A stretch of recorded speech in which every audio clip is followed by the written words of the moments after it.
Testing 1 2. Testing 1 2. Checking everything. Make sure everything's looking all right. I see we have the horror pictures in the chat again. Yes, it has been a while since last year. Yes, we can say that now, right? How many weeks has it been? 1 2. About 2.5. About 2 weeks ago was last year, if you can believe that. Yes, the music in question is the Dance Dance Revolution Ultra Mix 2 main menu theme for Xbox. But I see that they have an email to check, but I'm gonna make sure that everything is looking okay. We have, hey there, Brett, how you doing? Have any good swims? Hey, Fugly, welcome as well. Thank you all for joining me. We've got quite a few. We have quite a few things that I wanted to look at, including at least 1 or 2 that are like last-minute additions to the, not necessarily itinerary, since these the React streams are kind of. Oh, hey there. Yes. Yes. Yes, yes. You had a good swim yesterday. Did you do any any multiple of 100 meter whatevers? It's easy to vary between 100, 200, whatever. I just say multiple of 100 just for simplicity's sake. Let's see. But let me make sure that everything is all settled in, because there goes the neighborhood as soon as we get settled in. Because I guess it's true, the way the saying goes, you can change a wardrobe, but not the man under the clothes, and you can walk a mile in my inner city shoes, but you still won't understand my inner city blues. Give thanks to the things that mean the most to me, my family, and all my other people that are close to me. And the curves to the girls to gutter to the butter, I'ma tell you how it is and tell you how we judo flip. I don't know why I said that. I hope one day that I'll be able to sing on stream, even though YouTube is very, very finicky when it comes to that kind of thing. But yeah, yesterday was, yeah, you got a scholarship. What kind of, oh, is that what your email is? What kind of scholarship did you get? Which actually raises a very good question for Brett. Brett, why did I say... I read the L in your name, Brett, and I mistook it for the R. Brett, have you ever gotten a swim-related scholarship or anything like that? I don't really know if they do that in New Zealand, but yeah, you did. The butterfly, breaststroke, backstroke, freestyle, and all of that. Neat, neat, neat. Love to see it, love to hear it. But I don't know how it works in New Zealand, because like here in the US in high school you do like sports among other things. You get scholarships, which makes college, or at least getting into college, cheaper. I mean, there's probably more to it than that, but that's just the basic gist. Kickboards, not sure if you have. Okay, unassisted swim, I don't know what that means, but yeah. Well, what kind of, but the horror pictures, what kind of scholarship did you get? I guess we can all, if we want to give some, not applause, because I don't think that's the right word, or at least, shout out. Engineering, ooh. I know that engineering can be very, I guess, advanced, right? It's like, yeah, science, tech, engineering, and math. I know. Oh, wait. Are you gonna be... wait, horror pitch. Are you gonna be like Mudahar and talk about how you were an engineer for all this time, but you never really talk about it? Is that what you're gonna do? Are you gonna be the next Mudahar, only you might be more legit than he is? Granted, the whole Mudahar drama was a nothing burger, at least in my mind, but... no assistance? Yeah, okay. Congratulations is a... Yes, everyone, yeah, all the 15-meter distances took in the learner's pool. Okay. But yeah, everyone, GG and well done. Yes, everyone's got some accolades to share with us. We got Brett, the horror pictures. I got some really good scores on some DDR songs yesterday when I went to go to the arcade to play. I was going to share the scores, but I forgot, and I ran out of time, because I don't usually like to start, because I try to be punctual with the streams. I always try to start, like, when I do the YouTube preview, right, or at least the scheduled thingy-majig, 15-meter swim. He does, like, Brett does a lot of stuff, swim stuff, but yeah, I try to start on the dot, not a moment too early or too late, so I always try to go with whatever I have it scheduled as, so which would be 1:30, at least 1:30 where I live. So yeah, I got some really good scores yesterday, and I was tired as hell.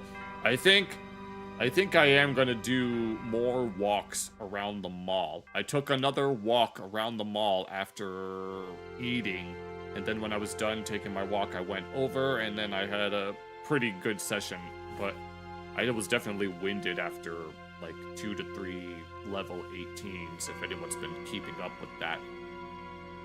But yeah, apparently we've all got something to share, which is super, super nice. So yeah, we got scholarships, swim meets, and all of that in between. But either way, before we move on, I know the first thing that we're going to be doing, and that is, it's been a while since we've done these more Pegasus Hasan bingos. I remember the last time we did one, I said that I wanted to clip it because we finally got 5 in a row after like 4 to 5 weeks of not getting one. And that's going to hold true for tonight or today. But first things first, let's get this out of the way since that's the free space. And let me go ahead, if nobody has anything that they want to talk about real quick, then I'll go ahead and move on. Okay, so I saw in the thumbnail that apparently there's some sort of lawsuit. Oh, hey there, Rhodey. Oh boy, like that. Yep, we're gonna get right back into it. Back to the old grind, as they say. The more bingo time. Yes. Let's go. Oh my God, no, we've got quite a few people here tonight, which I'm very, very stoked about. Let's go. Let's up those numbers, everybody, as the Jellywig would say. Okay, so we got Hasan is completely fucked now. As if there was any doubt. What else is new at that point? But here, let me change this up real quick. But yeah, I enjoy doing these bingos. It's been a while since we've done one because I've been focused on other things, but I am very excited to see what this because I saw the thumbnail mentioning some lawsuit, a new lawsuit. There's been so many lawsuits regarding the Hasan orbit that's not even funny. But I want to see, let's get back into the series so sloppy that even your Joes subscribe to it.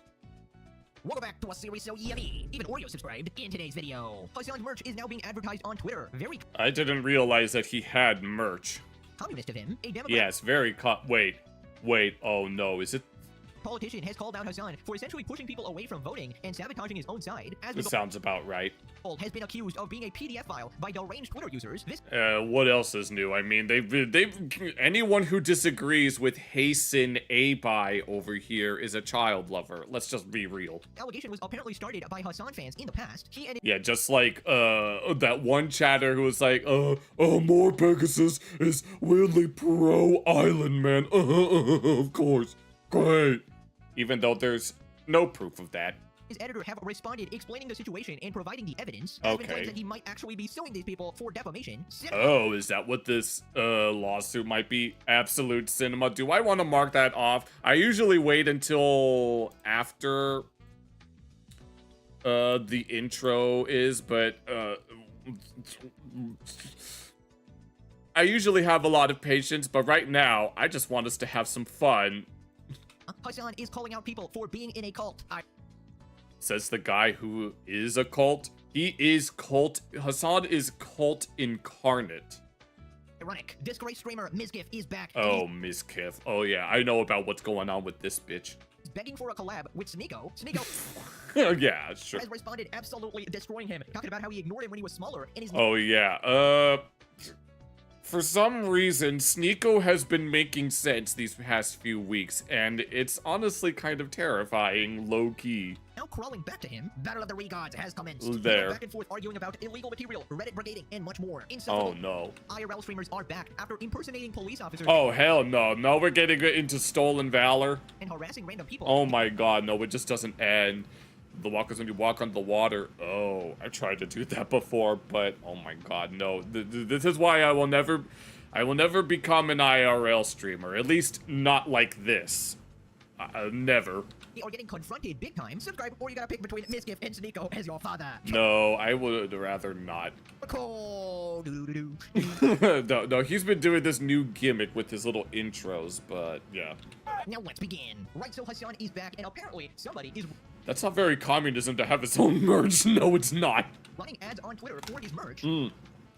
Speak of the devil. Hasan Piker's merch is now being advertised on Elon Musk's X. Oh my god. And no, I know Elon Musk knows who Hasan is. He's liked some of Asmongold's tweets calling out Hasan, so he clearly knows, which makes me wonder if the spaceman is going to do something about it. Here we got some screenshots. Products. Union made Hasan Piker Pentagon t-shirt. Bold design. You're going to swim with your mom tomorrow? Nice. Made in the USA. Get yours now. I'm not going to get any of this. No. The Hasan Piker What? The lobotomy will be televised. lobotomy hoodie.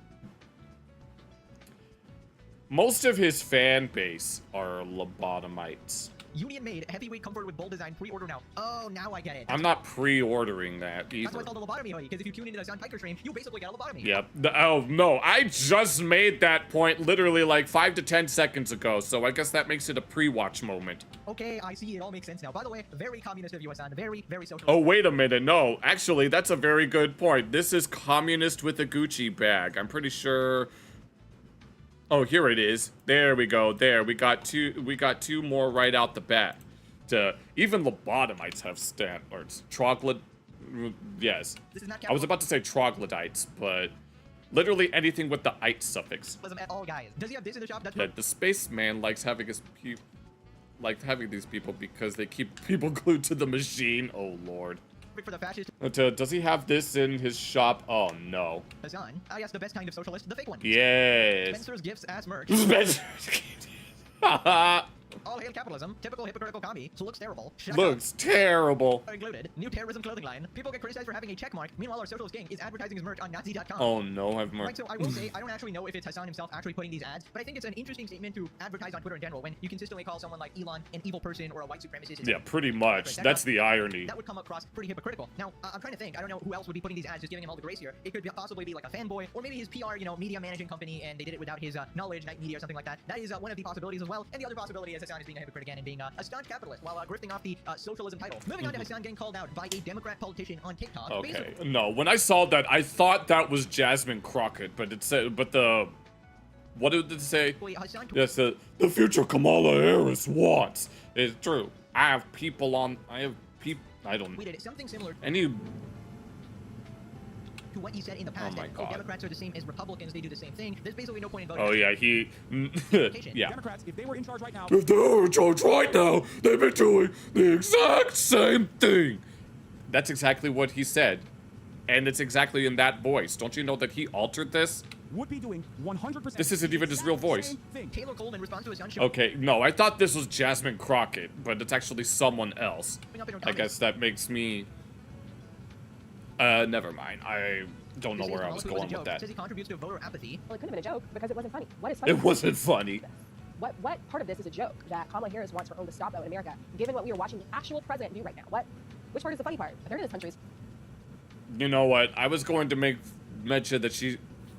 I don't even know anymore. fully checked out from politics, fully disengaged from what is happening in this country right now. At the exact moment when we need every single American to open their eyes and pay attention to what this administration is doing, not just to Americans, but to the entire world. And maybe this is something difficult for you to Says the side that doesn't want to do that. notice her in front of a computer in California. But for those of us in red states, we are facing the brunt, on the front lines, of the worst of what this administration is doing. as a colored person, I have yet to see whatever it is that they're talking about. You may not think that it matters who we have in office, but most of the most marginalized communities in this country live in red states. States where we need our neighbors to be fully tuned in to what is happening in this country. So I'm not marginalized in any way. they are motivated to get out and do something about it. So this is what I mean when it's time to call. We have to call out both sides. All That right. includes voting. When people who have built the biggest microphone talking about current events and politics use that to contribute to the narrative that politics does not matter, that causes an actual harm to those of us on the ground who are doing anything that we can to get people to open their eyes. And when we already have to overcome voter suppression, when we already have to overcome all of the hurdles that Republicans place in front of all of us to get access to the ballot box, y'all's contribution is contributing to the apathy that people already feel. What's the joke? What is a joke? Grow up. Yeah, pretty much right after this, Hasan is gonna be like, why does the left hate me? Why do liberals hate me? I don't know. Would you go to the competition programs? All Oh right. my god, why are they undermining their left flank? They're revolutionary. Their only chance at winning. I'm the biggest left. Because how do you call... I know I already made this joke before, but how are you gonna call yourself a revolutionary and you ain't got no poem? You see, Hasan... You see, the problem with Hasan is that he doesn't have poems, and he doesn't have his sandals and capri pants, and he doesn't have a dashiki and an afro the size of West Philly. Yes. Or whatever they say. Yes. There was a time where they had used me to deal with traitors, and now my own betrayal outstrips them all.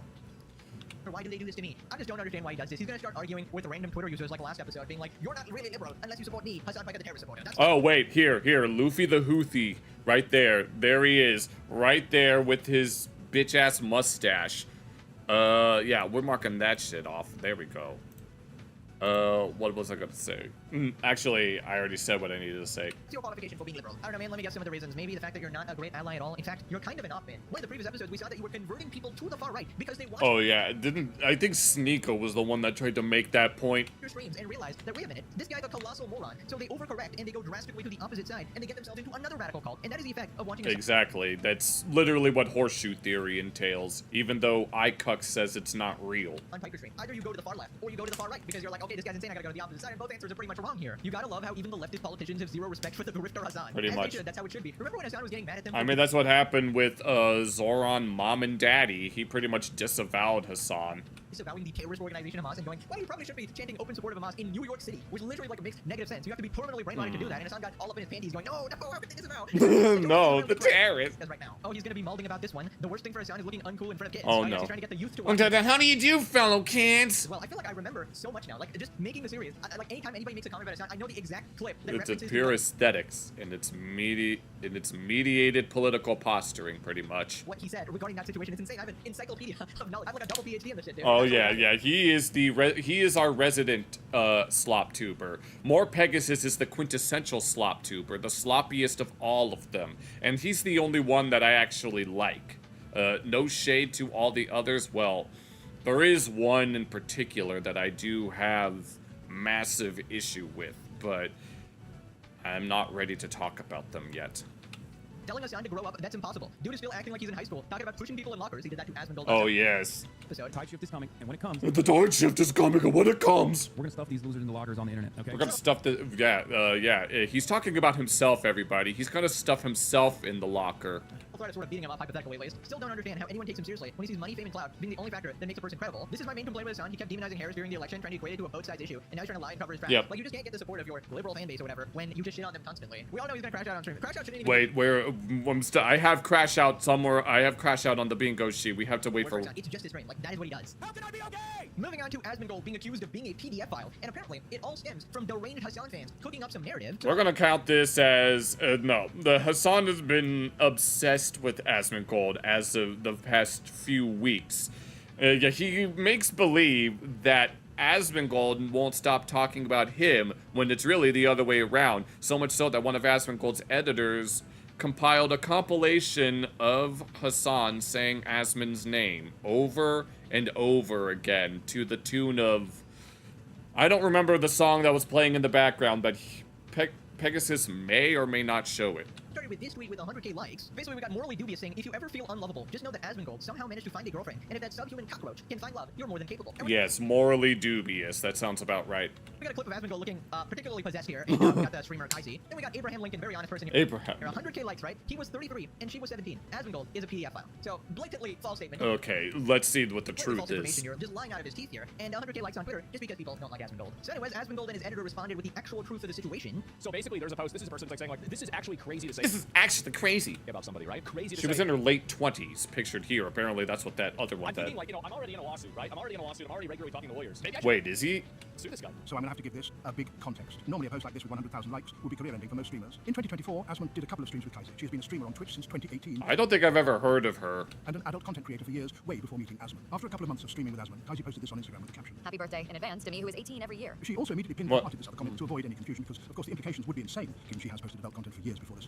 But someone still went and changed her famous birthday page using that date, the same page that basically says she started full-time streaming when she was 12. What's amazing is that we had the same thing happen last year. I'll let you guess from which community this came from. As Mongol laughs at Yeah, the the eternal Hasan Asmongold bromance. Yes, maybe I should slow this down for a little. The reason I haven't sped up so much is because it's almost 40 minutes long, but the Asmongold laughs at the attempt from haters on Reddit, accusing him of dating an underage girl, Kaisi, who was a streamer and in her 20s. Those allegations were proven false pretty quickly, as the age didn't match up. So there was some sort of, from what was being displayed earlier, there seems to have been some sort of misunderstanding regarding what she actually said, but I wasn't exactly paying attention.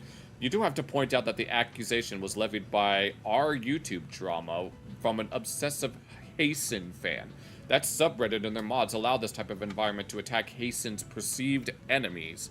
haters on Reddit, accusing him of dating an underage girl, Casey, who was a streamer in her 20s. Those allegations were proven false pretty quickly as the age didn't match up. I do have to point out that the accusation was levied from an obsessive Hasan fan. That subreddit and their mods allow this type of environment to attack Hasan's perceived enemies. Okay, I need to stop doing that, where I read these things out loud thinking that they're not going to be, and then they end up getting read out loud.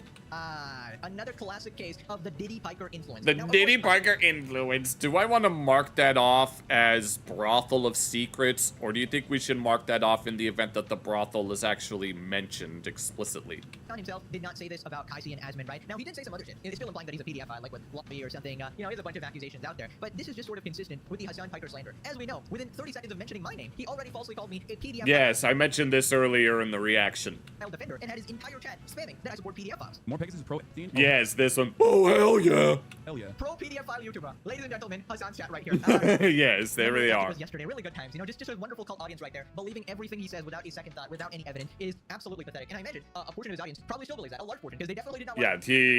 Yeah, Hasan blindly believes random chatters, and the random chatters blindly believe him. It's a give and take. Direction on my channel, right? And then these chatters would then go on to make a Twitter post about it and get a bunch of likes. And that is essentially how these types of situations actually happen. And I want you guys to understand that this is the long-term effects of something like this. When you have deranged members from his community cooking up stories like this, right? Which are easily disprovable. Eventually what happens is a portion of people are convinced that this is the truth, and then they say, oh, X person is a PDF file, because they didn't actually bother to do their research. They saw a Twitter post, they saw a comment in Hasan Piker's chat, or they read Hasan's subreddit, and just sort of went with it. And I will say, even though Hasan is not directly doing it, at least this time, we all know the times he's directly done it, like calling Pectone a generational rapist, essentially, Yeah, he inherited this some one. SE genes or whatever. It still does irreparable Oh, I keep forgetting that he made it sound like that it's something that's inherited. damage, which is why Hasan Piker's lies and slander just need to stop, right? This stuff needs to stop. And it's completely insane that you can get 100k likes, that's a lot of people, for a completely false statement. And Okay, that actually means that we need to mark this off, because they lie to each other the orbit lies to each other all the time, and so I think it's only fair that we mark that off as well. Now we need an actual crash out, and we need Twitch being Twitch, and that'll be a 5 in a row. just because people just have this sort of sentiment against you. So then Asmund continues saying they might actually sue this person. I saw We this might actually sue this person, which is a lawsuit. It doesn't matter which lawsuit is mentioned, even if it's a hypothetical, we're gonna mark that off. People love writing fan fiction. It is crazy. And to me, Fan fiction, huh? it's really funny for me to see this happen. They just run out of actual stupid things to complain about, and now they write out fan fiction as well. I don't give this a lot of attention. It's just bullshit. But yes, onwards, yeah, it's just, I don't know why you'd make up bullshit like that. 122,000 likes about me being 122. And you want to know the irony is, at least about this parody account, Abraham Lincoln founded the Republican Party, and yet these are the people that hate Republicans. I'm just going to have to assume they hate Abraham Lincoln as well. file. That's pretty crazy. And then you also have, by the way, the person blocked me. Oh, of course. And I hate Asmongold, but what's the Oh, I can't wait.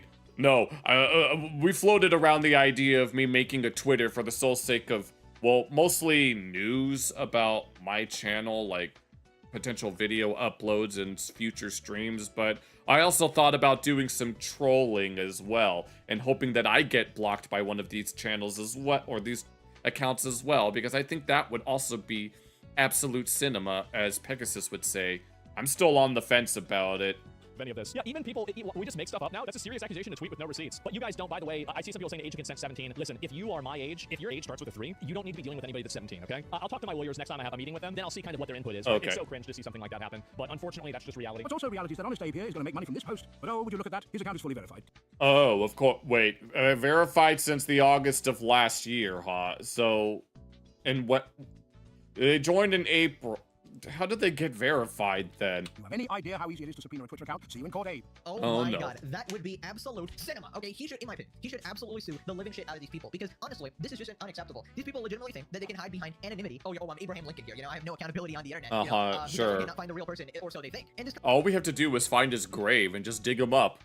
The ghost of the ghost of Abraham Lincoln is not going to get away with this. kind of reminds me of the H3 Snarkamon situation, where these people are constantly lying and slandering and think that they're actually. Oh yeah, and then I think some of them got exposed as well, especially since Denims threw them under the bus during their lawsuits. Consequences, and the second you put a spotlight on their behavior, they start, panicking. They start getting like, oh my god, what the hell's gonna happen? And it appears this person has deleted their Twitter account in an attempt to hide. Wait, there's no way that they actually deleted it at the last moment. Then, hey, I'm going to sue you. They started shitting fucking bricks. They've got the pin comment. He just deleted Oh my god, no, that's crazy. his account. Yo, oh my god, no, we got them. You remember getting blocked by Tony the Tiger from trolling him on Twitter? Was a what? Since when was that a thing? Trolling Tony the Tiger.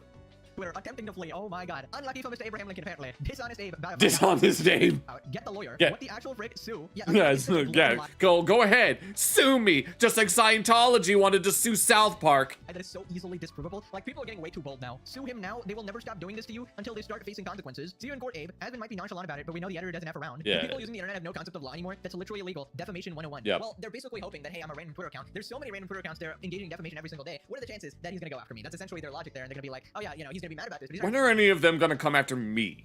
I'm just saying. I'm out here doing all this bullshit just so I could have some fun and laugh around and do a whole bunch of nonsense. And I'm calling them out. Where's the orbit?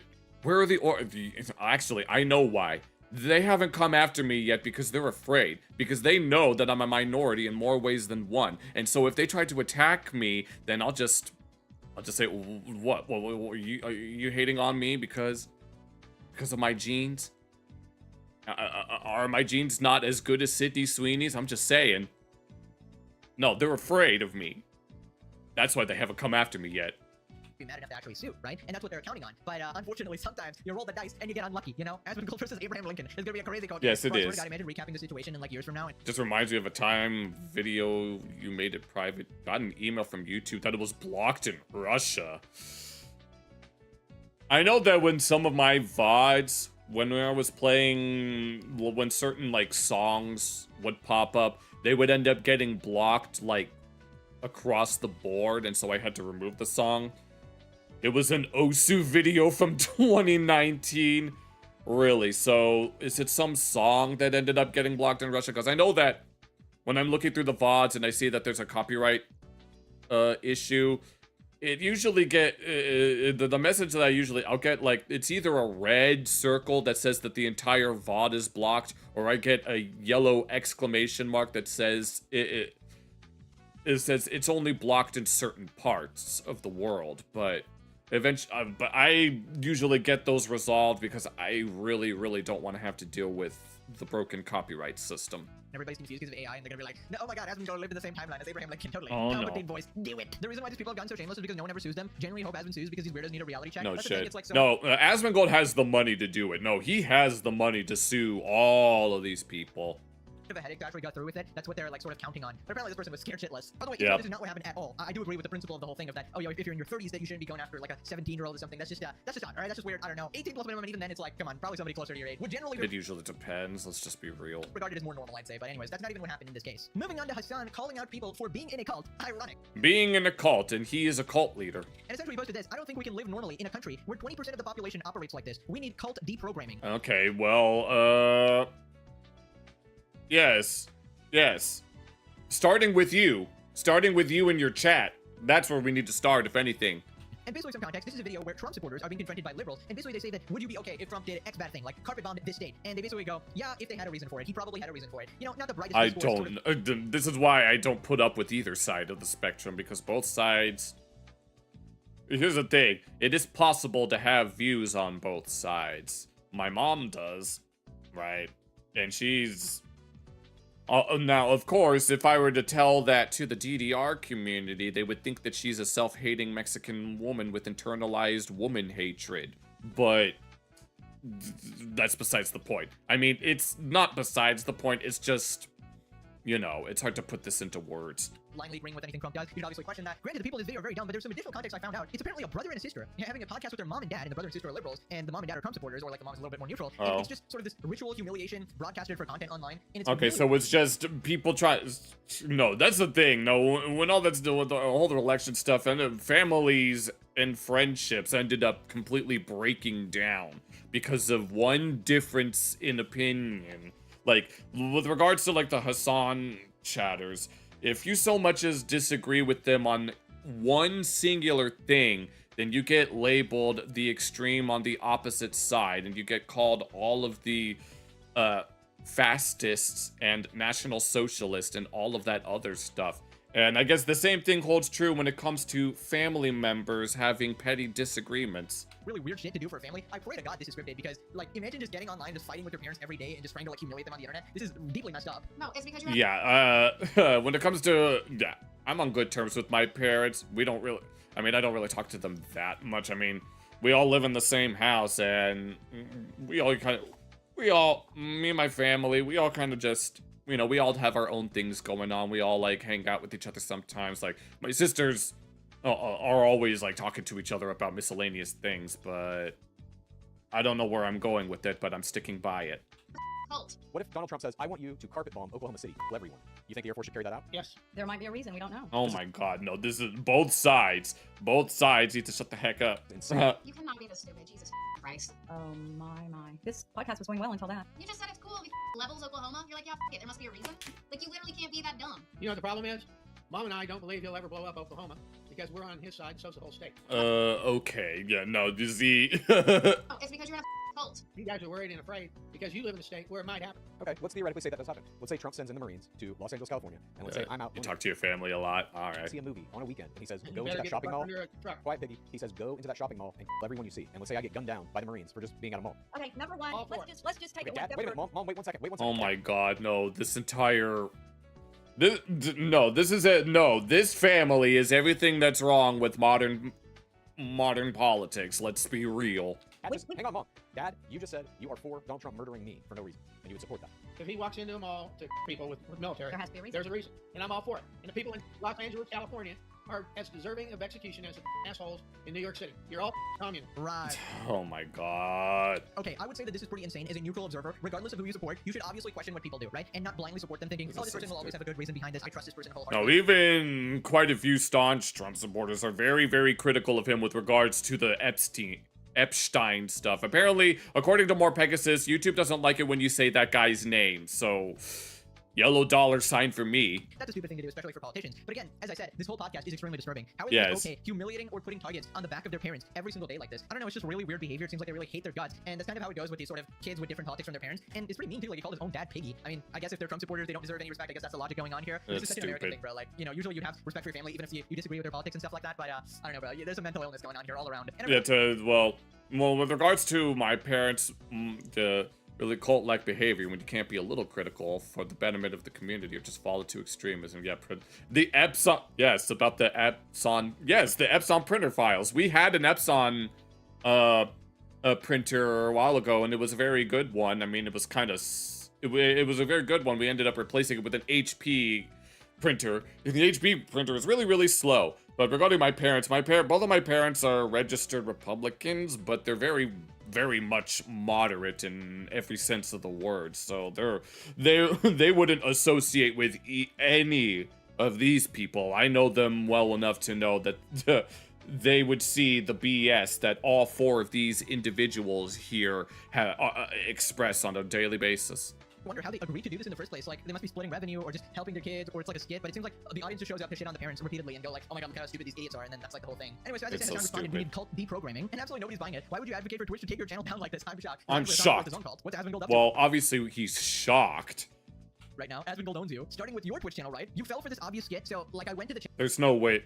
channel. I can't really tell. Honestly, it might legitimately be real. Sorry, did he say mom and also dad? Yeah, this is such a like what an absurd idea. What an absurd idea for a podcast. But apparently, the podcast about everything these days. No contact from this moment on would be the If I ever did a podcast, I don't even know what we would talk about. only option. Yeah, I guess cutting off your parents is an amazing idea right there. It's I feel like that is your stupid. choice to do, obviously. But if you let politics, dictate your life to this level where you can't even get along with your parents, I mean, I get it if it's they're like super extreme and they're like super like far right or something like that. Or if they're terrorist supporters or something like that. That might make you scared for your life or something. But if they're just regular ass boomers or something like that, I mean, I don't know, man. This needs to be a serious national discussion. I live around a lot of these guys and they're not okay. Basic facts have become obscured. By the way, you're responding to Hasan right here. Oh, that's yeah. Right. Moving on to Sneeko versus Mizkif. Okay, here. Let's get into something that's very semi-unrelated. 2 Rhaegards fighting, my favorite show. Now reminder, Mizkif Two is dumb fuck. Yes, Mizkif has a lot of issues in relation to Emiru here. being canceled now for the allegations by Emiru of blackmail, abuse, essay, and more. So Yep. now he's desperate for viewership. Mizkif asked Sneeko for a gambling collab, but it didn't go as planned. Miskiff is in my chat saying, do you want to gamble with me tonight? No, Miskiff. Wait. Your video's not doing well. By the way, Miskiff is like, I'm in the middle of a yap. I'm talking about things that are important, right? About how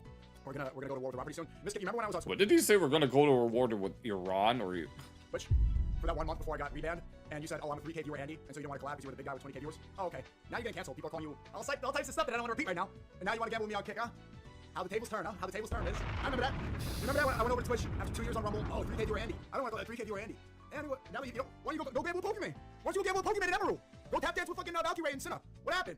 Oh, your favorite collabs you can't get anymore because they're calling you a misogynist? Oh my god. Rapist, Oh my god. I don't know what's going on. If your parents are talking, wait. It's okay, it's okay. Now have fun with the gambling over there. I don't do that brain rot. Can't gamble. I don't want to go, promote more. I don't know how my parents feel about that. I know that my mom, in Ohio, you don't actually have to register for a political party before you vote. Other states, you only get ballot affiliates when you register. To be honest, I have no idea if I'm registered at all. But regarding I know that my mom, who is my Mexican side, I know that she's not, this is incredibly cringe, I bet it is. If your parents are already taken they're not supposed to people in the streets, it depends. Because I know that my mom, who is Mexican, is anti-illegal immigration because she knows, like, she's like several generations removed and all that, but what was I saying? I'm Kimo. Oh my god, you know you're cooked when Sneeko, of all people, has the upper hand on you. Oh brother, that is embarrassing. So essentially Mizkif was trampling on people on his way up in the streaming ladder, treating people like trash. And now that he's down, right now that he's getting canceled, he is begging for that clout back. And who is he begging to? Sneeko! Yes, of all the people that you would want, once you figure out in Ohio which party you're part of, is the one who voted for last, alright. No, the fact that he's begging the Sneeko of all people. Bro, embarrassing. Absolutely embarrassing. You're cooked. You're the definition of my intros. You're cooked. Pure-responded, heartwarming, the worst people you know are all fighting. I think Yes. he has a humiliation fetish. He should collaborate with iDubbbz. Oh my god, that would be He insane. has idols for a collab. That's beyond rock bottom. Gotta hand it to Miz on this one. He did the impossible in making Sneeko look good. Truly impressive. Sneeko's such a wild card. I don't like him. Most of the time he's an embarrassment. Occasionally stars aligning as a base moment like this. Terrible person occasionally does things that are not terrible. It's a pretty low bar, my dude. Getting mass murders can be nice to dogs.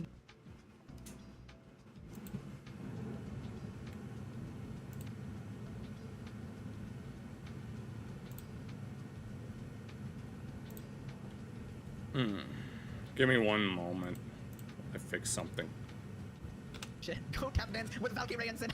That is diabolical. Was it really that long ago that Miz was grandstanding with Hasan and Pokey against gambling on Twitch? Mostly targeting training and XQC. Would it turn into events ever since then? Yes, he was actually doing like this whole boycott. He was like, we can't let Kick get away with this. We can't let the gamblers win. And they're like, we should totally boycott this whole thing. Make these people stay on this platform. XQC cannot get away with this. Evil gambler. And now the money's run out in Mizkif. Hey, you wanna go gambling with me? Like, bruh. Pokemon was the only reason he took that stance. He wanted so badly to fit in with the LA streamers. He probably doesn't have money to retire, still makes such a ton of money Kick. I don't know, he might spend it all on substances apparently. But he's probably mentally broken. That's just not worth the price. Also, this just shows that he's a fake person. I don't care if he did it because, oh, he wanted to get along with Pokey. Gambling collab. Sad state of affairs for live streaming. Lol, Sneeko is awesome to see Miz being shit on. lol. Remember Spider-Man Lord. Sneako's video Wait. confession? QTs is pretty Oh my god, yes. We're not even talking about the poster of QTs. Basically, if you Yeah. read that era, there was this whole controversy where Netflix came out with this. Was it a movie or show? I don't know. I think it was a movie. It's a And, movie. Yeah, it had kids in provocative positions and shit. It was really messed up. And Sneeko was like, I'm defending it. Yeah, Sneeko's he's gonna be cool, but defending I love it. Sneeko, yes, I will debate you on the age of consent. Oh yes, I remember this as well. You, buddy. You know you've hit under rock bottom when studio apartment Sneeko's dunking on you? That's on the level of like iDubbbz basement, bruh. Miskiff sitting alone during lunch again, what a loser. This must have felt amazing good for him. Right, so then Miskiff responds saying that Sneeko defamed him and Sneeko's okay with illegal material. Oh no, wait. Checks Flashing Girls a lot, and he called me this morning and he said, Matt, I swear to God, I saw that thread and it had 50 comments in 4 minutes. It had 50 comments in 4 minutes, and I'm getting called a I get called a It is defamation. It is absolute defamation. No, I don't really. Nobody really knows the full extent to whatever happened behind the scenes with Miskiff and Emiru, but all we know is that. Oh my god, I'm sorry, I'm distracted by something. And this is the I'll thing, is touch what upon the it problem is. later. She said these things, and I'm now being called by the entire internet, and people are brigading it. And I do believe that LSF needs to remove these things because it's absolutely brigaded. Last one, 300 upvotes, 15 minutes in. Yeah, it's absolutely brigaded, and it's just not fair. I don't know what else to say besides, like, it's not fair. My post about me, whenever I do anything good, or I do anything, doesn't even get posted. But a thread about me where Sneeko, a guy that is, I'm pretty sure he's okay with child or something, he gets upvoted 300 upvotes in 15 minutes, and it's just kind of ridiculous. Oh my god, bro. So Miskiff goes, I can't believe he said this. He is totally defaming me right now. Now, first off, I think Sneeko said that people are calling you these names. He didn't actually call you a rapist. He said that, oh, these people are canceling you and they're calling you all these names like rapist or whatever. That's not defamation, you absolute moron. He's just saying that, oh, other people are calling you that. He's not actually calling you that, right? Now, if he did actually say that, of course, that is bad. But I don't really know because from the clip I saw, that's not what he said at all. Also, look at this absolute tool. He's like, oh yeah, this guy's defaming me. Immediately after that goes, yeah, Sneeko is okay with illegal material. I mean, you cannot make this shit up. This is like Hasan level arguments where this guy is totally defaming me. Also, he's a PDF file. I have no idea, but he's probably a PDF file. I don't know, guys. He's both PDF files. This is what it is. I mean, what a complete colossal moron. I mean, isn't this guy working with lawyers to sue like Asmongold and Emiru and stuff? Maybe talk to your lawyers before speaking on this shit, or at least use like some basic level of common sense. Like, holy shit, bro. Like somehow you have proven yourself stupider than Sneeko. That shouldn't be in the English like language or something. Those words should not be able to be put together. Stupider than Sneeko. You found a way, buddy. Oh. So, oh my god, for the love of God, brigading is not the issue. Everybody hates you because you're an insufferable piece of shit. Just like Hasan. You can be like, oh well, people are biting me. Nobody actually hates me. Let's just hope you. So he continues talking about brigading and why people hate him. Okay, let's see the reason why people hate Dude, you. he's a movie. Yeah, like he was okay with that. It's like that's okay, but it's not okay to brigade me. And regardless of Sneeko, I get brigaded all the time. It's very obvious that my clips get massively brigaded and pushed and weaponized. I don't know by who.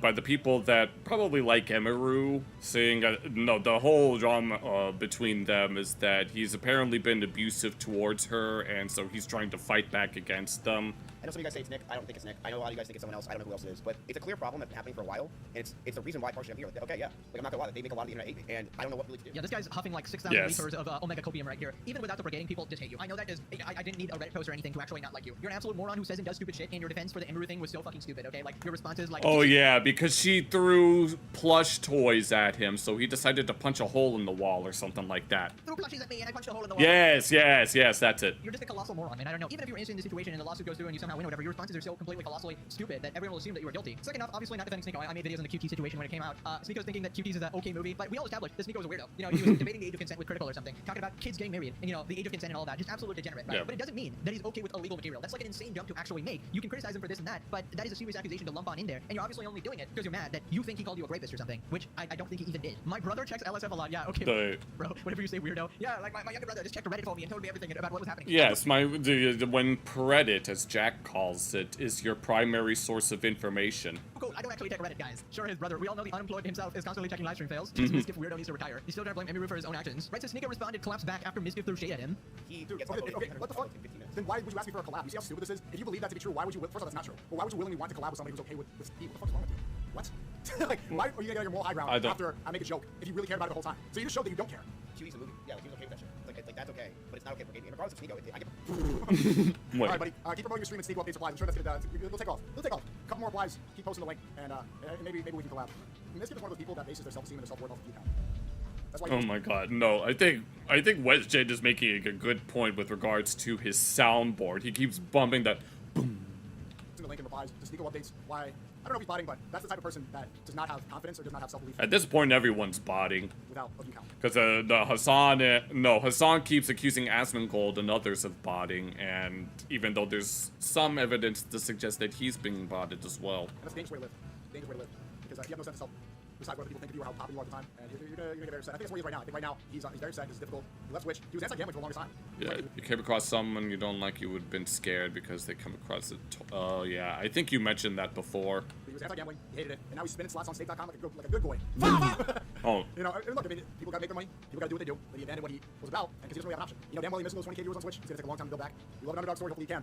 But Never base your self-worth off of a number on a screen. Oh my god, bro. This is an absolute obliteration. I cannot This is an absolute obliteration. believe Sneeko is actually winning an argument here. It's right? so, it's so, no, I've made this, I'm not gonna repeat that point. It's true. Mischief did an absolute 180 on the whole gambling thing. He was on that whole trip of boycott this, boycott that, make everybody stay on Twitch. Me and Pokemon will save the world against the evil gamblers. And then, yeah, when he starts losing everything, the morals completely crumble because they weren't real in the first place, right? He is a pathetic and weak character, obviously. And he gives in to the dark side, obviously. Also, Sneeko totally got him there. Like, why would you want to collab with someone who you think likes illegal material or whatever? That would obviously make you a weirdo as well. So you obviously don't believe that at all, right? Yeah. So he completely got you there. Oh yeah, guilt by As for association. the stuff about viewership, we know that's true. He admitted that he had problems with that as well, that he would crash out on Amy Rue over that because she's more popular than him. I mean, just utterly fragile ego, completely pathetic. That's person all right. around. Moving on to annoying items. Oh, here we go. Now let's move on to something else. Fellow streamers, the absolute never-ending plague on humanity. So you guys obviously remember. Oh no, Nina Lynn, yeah, she assaulted a guy while they were streaming. She tried to touch him in places. Two guys on camera got a 1-week ban. Yeah. Committed crimes on camera. Oh yes, and this she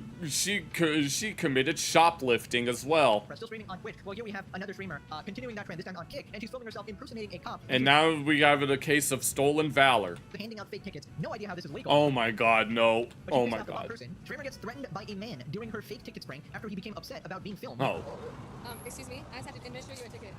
for what? For having your shoes tied. For not having your shoes tied. Shut your dumb ass up. He said next time I'm gonna spit on your stupid ass. Oh, Is that what he said? Yep. That's crazy. this is the bitch trying to do stolen valor. Shoplifting is a disqualification. Say, I'm on camera. You're trying to spit on me. God, people have no Double down. fucking humor, bro. Just make a point. What? People like to double down, just make a point. He could have just like said that on camera. Oh. If you're gonna say something like that, say it on camera, you know? So the I camera can hear. appreciate that I read the room and kept walking, but no, you wanted to add to it. Oh, I know we love it. It's not like we put up a fight. It's not like we got a problem. You know what I mean? Like okay, heard. I wasn't putting anything in the hood this time. Yeah, I think I learned my lesson from that one. Sure you did. The next time you do it, this your last warning. Oh no. Twice. He's Stop best. disrespecting me, bro. I don't know you. Don't let her get you in trouble. Cause you a guy, bro. Stop doing that. Don't let a female get you in trouble. It's very I mean, we walked disrespectful. away. I don't know you. You don't know me. Right. Don't do me like that. I'm going through something in my life. I just lost my mother. I don't need no mother weird ass people sticking their camera in my face. Which is Oh, okay, I see. Don't do it again. So last word. I'm telling you, don't play with me. I don't know you. Don't play with me. I don't get you. Don't fuck with me. Don't fuck with me because you know he tore that. He's not gonna be tearing that ass up anytime soon. Yeah, that's the face of somebody who just realized they're a colossal piece of shit. Now, was that an overreaction? Maybe. But honestly, I think some people are just sick of these streamers, dude. Like, that guy is obviously going through a pretty hard time. Yeah, And I mentioned at the beginning of the reaction that I wouldn't become an IRL streamer anytime soon. have these streamers coming out of nowhere. I don't know how many times a camera has been pointed on his face for him to lose his mind like that. But this is what happens, right? Most people are just going to be, 9 out of 10 times they're going to be annoyed and they're just going to let you go or anything like that. But this is the one time where you F around and you find out and, something bad's going to happen. Fafo. Maybe physically or something like that. It seems like she had a man cameraman with her as well. So that sort of, maybe de-escalated or maybe I think the guy was about to beat up the guy instead of her, something like that. But I feel like most Did she get in trouble though? Besides getting a stern talking to? people just don't want to tolerate this bullshit, right? And you just end up being the villain there. Now, what I'm actually confused about is how this is legal because she's clearly impersonating a police officer. Yeah. Handing out fake tickets or whatever, So I don't know. Even if it's like a prank or a joke, I don't think you're allowed to do that because it can give people the wrong impression. Also, tensions are really high with any type of law enforcement, especially in America. So I don't know. I True. just wouldn't recommend doing this. Wait, did I read that wrong? What is that in the corner of her stream? Oh, I just realized that's what that said. Milk shower in public. What does that even mean? Yeah, I'm guessing this is another OF girl or something like that. I don't Yeah. actually know, but definitely says fits the profile with those type of fucking donations or whatever. Pranks in the big 2026. They're not even trying to be subtle with that big ass camera. Yeah, I feel like if you really wanted to do this, the best thing you would do is have like the smallest camera ever and try to hide it. It doesn't make it any better, but at least it would make people react less viciously. Giant camera screams content bait, then act shocked when people react. It's not even a prank, it's dumb. Now click this video where your kids grow up on Mizgif and Sneeko. Yeah, no, I'm not gonna let them grow up. Should have cosplayed as okay, Ninten. Is that if that's what you want? Alright, unfortunately, I got distracted by something, and so I couldn't really comment on the Sneeko stuff. So, that's unfortunate. Here, let me just back up real quick. Okay, yeah, I got distracted by something, let's just leave it at that, so I couldn't really comment on, the Sneeko stuff. But, yeah, that's about it for that. Unfortunately, we really didn't get too far this time. It only comprised, what? The first half of the video, and then the second half was dedicated to the Sneeko stuff. But, yeah, that's about it. So, yeah, I won't be clipping this reaction. But anyway, oh, why did I do that? Anyway, I hope you guys are doing all right. We've got a few more things that we'll be looking at. There's this video about extremely wrong exam answers, and there's this we looked at a religion for breakfast video the other day, and I wanted to look at this latest one that he uploaded about whether or not Nero was the Antichrist, and why early Christians thought that he'd rise again, just like the South would rise again. So I think I want to go ahead and get started with this, since it's about time that we started looking at more of this kind of content, because, as I said, I wanted to do more reactions like this, but those reactions didn't necessarily do as well in terms of views, but I don't care, because it's something that I personally enjoy. So, and they say, do the things that you enjoy. Yeah, I'm not, you read something about that yesterday? What was I gonna say? But yeah, it's about time that we started doing more of these. So, if you're watching this on YouTube, be sure to check out Religion for Breakfast's original video, and we're going to find out whether or not Emperor Nero really is. And you watched that one yesterday? Ah, neat. I wanted to, don't spoil it. I mean, I know about the whole Nero being the Antichrist thing. I've known that for a while now, because the numbers kind of line up. But, make sure that you check out, at least someone has checked out the original video, so the real Nero, the Diwirus, is all the enemies we made along the way. What's the phonemic vowel length on Nero's name so that I can pronounce it correctly? In the book of Revelation, chapter 13, the author describes a monstrous figure rising from the sea, the beast. I saw a beast rising from the sea. Oh, tell me, who is that writing? John the Revelator. Speaks blasphemies, wages war on the saints, demands worship, and rules over the nations with terrifying power. It's the ultimate end times villain. Then Revelation hits us with a math problem. Yes. Let the one with understanding calculate the number of the beast. For his the number of a man. Its number is 666. There is one you just want to see Finding Nero? Yes, let's go. I know that there is a different alternative translation that it's 616, but I don't remember the specifics of how that works. In both Greek and Hebrew, letters doubled as numbers. Yes, I know this. So, for example, take the name Nero Caesar. Nero Caesar. Write it the way you would have transliterated it into Hebrew letters, then add up the numerical value of each letter, and you get exactly 666. Yeah, and there's an alternative that's 616. The Roman Emperor Nero makes perfect sense as a villain in Christian apocalyptic literature. According to the Roman historian Tacitus, he was the first Roman ruler we know of to persecute Christians, blaming them for the Great Fire of Rome and subjecting them to brutal executions. If you were writing an apocalypse in that world, Nero was a natural figure to associate with cosmic evil. But hold on, Revelation was probably written late in the 1st century, maybe around the year 90 or 95. Nero died. They'll mention, okay. In 68 CE. No spoilers. So why is this supposed vision of the future focusing so much on... And then you did the course from around 2021. Someone in the same class that was not kind to me and even okay, well, hopefully you're able to get away from them. Roman emperor who'd been dead for 20 or 30 years. Unless, what if Nero wasn't really dead? Almost immediately after his death, rumors spread that Nero had escaped, fled east, and was planning a return. Really? Some people even claim to have seen him alive, and over the next few decades... Why does this remind... Oh, you know what this reminds me of? It reminds me of the idea that the Austrian painter fled to Argentina, where a lot of people claim to have seen him. The variations had less copies, and that 666 to believe to be the correct one. All right. And we found there were more 666s than 616. Ah, okay. Several imposters appeared, real individuals pretending to be Nero. But yeah, it reminded me of the idea that the Austrian painter fled to Argentina. So when Revelation describes... What are the odds that's what happened to Nero? But instead of Argentina, he fled to... Where would he have fled? He said the east, but that's about as vague as can possibly be. The Gematria is odd. Would you say that we mostly use Arabic numbers? Return of an evil ruler. Well, they used numbers for...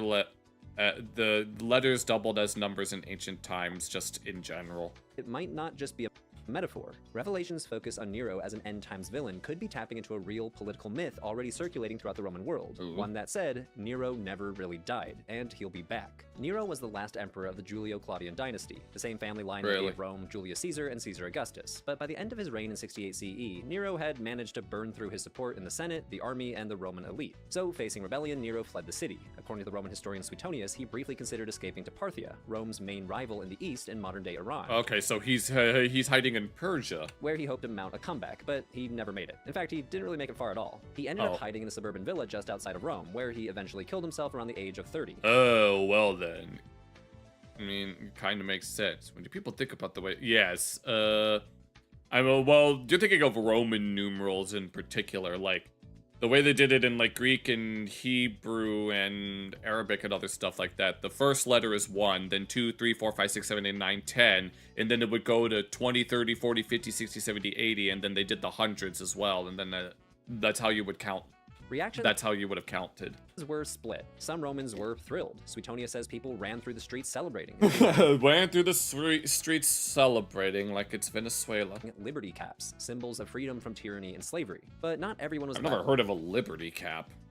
Maybe we should bring those back in the US. He was gone. Despite his reputation as a pretty evil dude, Nero still had some real fans. Suetonius reports that people left flowers on his grave and set up secret statues of him in the Forum. And it's in this mix of public hatred and private devotion that the rumors started to bubble. Nero is dead, or at least that's what the Senate says. At least that's what... Are we really going to trust the Senate? Because I'm pretty sure Emperor Palpatine is the Senate. Correct? Palpatine's the one that said that? Problem. Hardly anyone actually saw the body. No grand funeral, just a quiet burial outside of Rome. That gap left plenty of room for imagination. Did Nero really die? I mean, that's what those elitist senators say. I'm not saying he faked his death, I'm just asking questions. Doesn't it seem convenient? It's a little too much. We need to release the Nero files now. So the rumors start circulating. The historian Tacitus writes that the accounts of his death being many and various, people were all the more inclined to allege and to believe that he was still alive. Suetonius writes that people even started circulating fake imperial decrees, claiming Nero was still alive and would return soon. The Roman historian Dio Chrysostom, writing decades later, said that even now everybody wishes he were still alive, and the great majority do believe that he is. He's in occultation. Yes, he's in occultation. He's waiting for his moment to strike again. It's raining in your area. It was snowing in my area earlier. The village in Japan where they believe Jesus died by abroad in Japan. Abroad in Japan is in quite a bit of controversy right now. So I don't think I'll be visiting him. He accused someone named Oriental Pearl of stuff, let's just call it. Metatron made a whole bunch of videos about it. Yeah, I think it's abroad in Japan. Yeah. While the Senate had declared him a dead and disgraced public enemy, others were keeping his memory. If you look up, yeah, you might have to look up the beef that he has with Oriental Pearl, because he's been very, very shady and slimy, and is basically telling lies about her.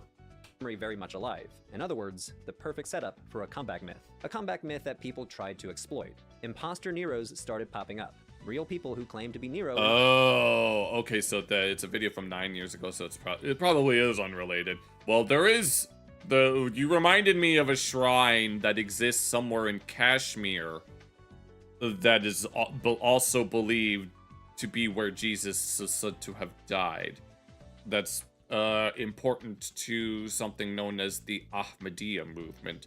In order to rally political support and retake the Roman throne. The Roman writer Lucian calls one such individual a pseudo-Nero. Pseudo-Nero, like they're telling lies is a disqualification. That he had somehow survived 68 CE. Our sources mention 3 pseudo-Neros, but there were probably... Oh yeah, I was going to say, he said pseudo-Nero, and it reminded me of pseudo-Dionysius or Dionysius or whatever it's called. More. The earliest pretender appeared right around 69 CE, just 69 CE, huh? Year after Nero's death. Tacitus gives us the fullest account, saying that the regions of Greece and Asia Minor were thrown into a groundless panic by a rumor that Nero was at hand. Tacitus doesn't know this guy's name, but he reports the imposter looked a lot like Nero. His skill as a singer and harpist, combined with his facial resemblance to Nero, gave him some credentials for imposture. So whoever this guy was, he looked a lot like Nero and could sing and play the lyre like Nero. Oh, did he? There's a hot single raindrops in your area. It seems No like a random thanks. detail, but Nero was famous for performing on stage with a lyre, so the association probably helped with the con. Yeah. And he must have been a real charismatic con artist. Tacitus says he Oh gathered boy, I can't wait for the. Oh no, so you mean so all of the AI deepfakes, huh? We're gonna see a whole bunch of AI deepfakes of all of the peoples. a sizable following of deserters from the Roman army in the Eastern Mediterranean and sailed around arming slaves, looting merchants, and even trying to win over a Roman centurion to his cause. Oh yeah. His rebellion came Oh, this also reminds me of a lot of people that claim to be Jesus as well. to an end when a Roman governor stopped at his island headquarters with a couple of warships. The fake Nero tried to win over the ship captains, asking them to help him to get to Syria or Egypt. The captains pretended to play along, but came back later and killed him. Oh my god, no. He thought he could, no, this imposter thought that they could get away with it, but I guess he was too sus. That was a very bad segue, but I don't care. I'm standing by it. Tacitus says the guy's body, his eyes, his hair, his whole look was so convincing that they shipped his corpse back to Rome just to be sure he wasn't Nero. they had to double check. The key thing here isn't what this pseudo-Nero actually accomplished, which was basically nothing. Nothing. Failed rebel, but it's interesting how quickly people in the eastern provinces rallied to his cause. Tacitus puts it bluntly. The great name of Nero attracted many who pined for revolution and hated the existing state of things. Long live the People's Revolution. Have you seen those bit by Nep where he voice acts him in GTA and Red Dead Redemption? I don't know if I have seen any of them. And that popularity wasn't random. Nero had spent years cultivating a reputation as a champion of Greek culture. He toured Greece shortly before his death, competed in their festivals, and even launched a canal project at Corinth. A lot of people in the Greek-speaking is this the canal in question? Mediterranean loved it. One priest of the imperial cult even We have a soundboard, and by God, I will use it. Yes. hailed him as Nero Zeus, god Nero's Deus.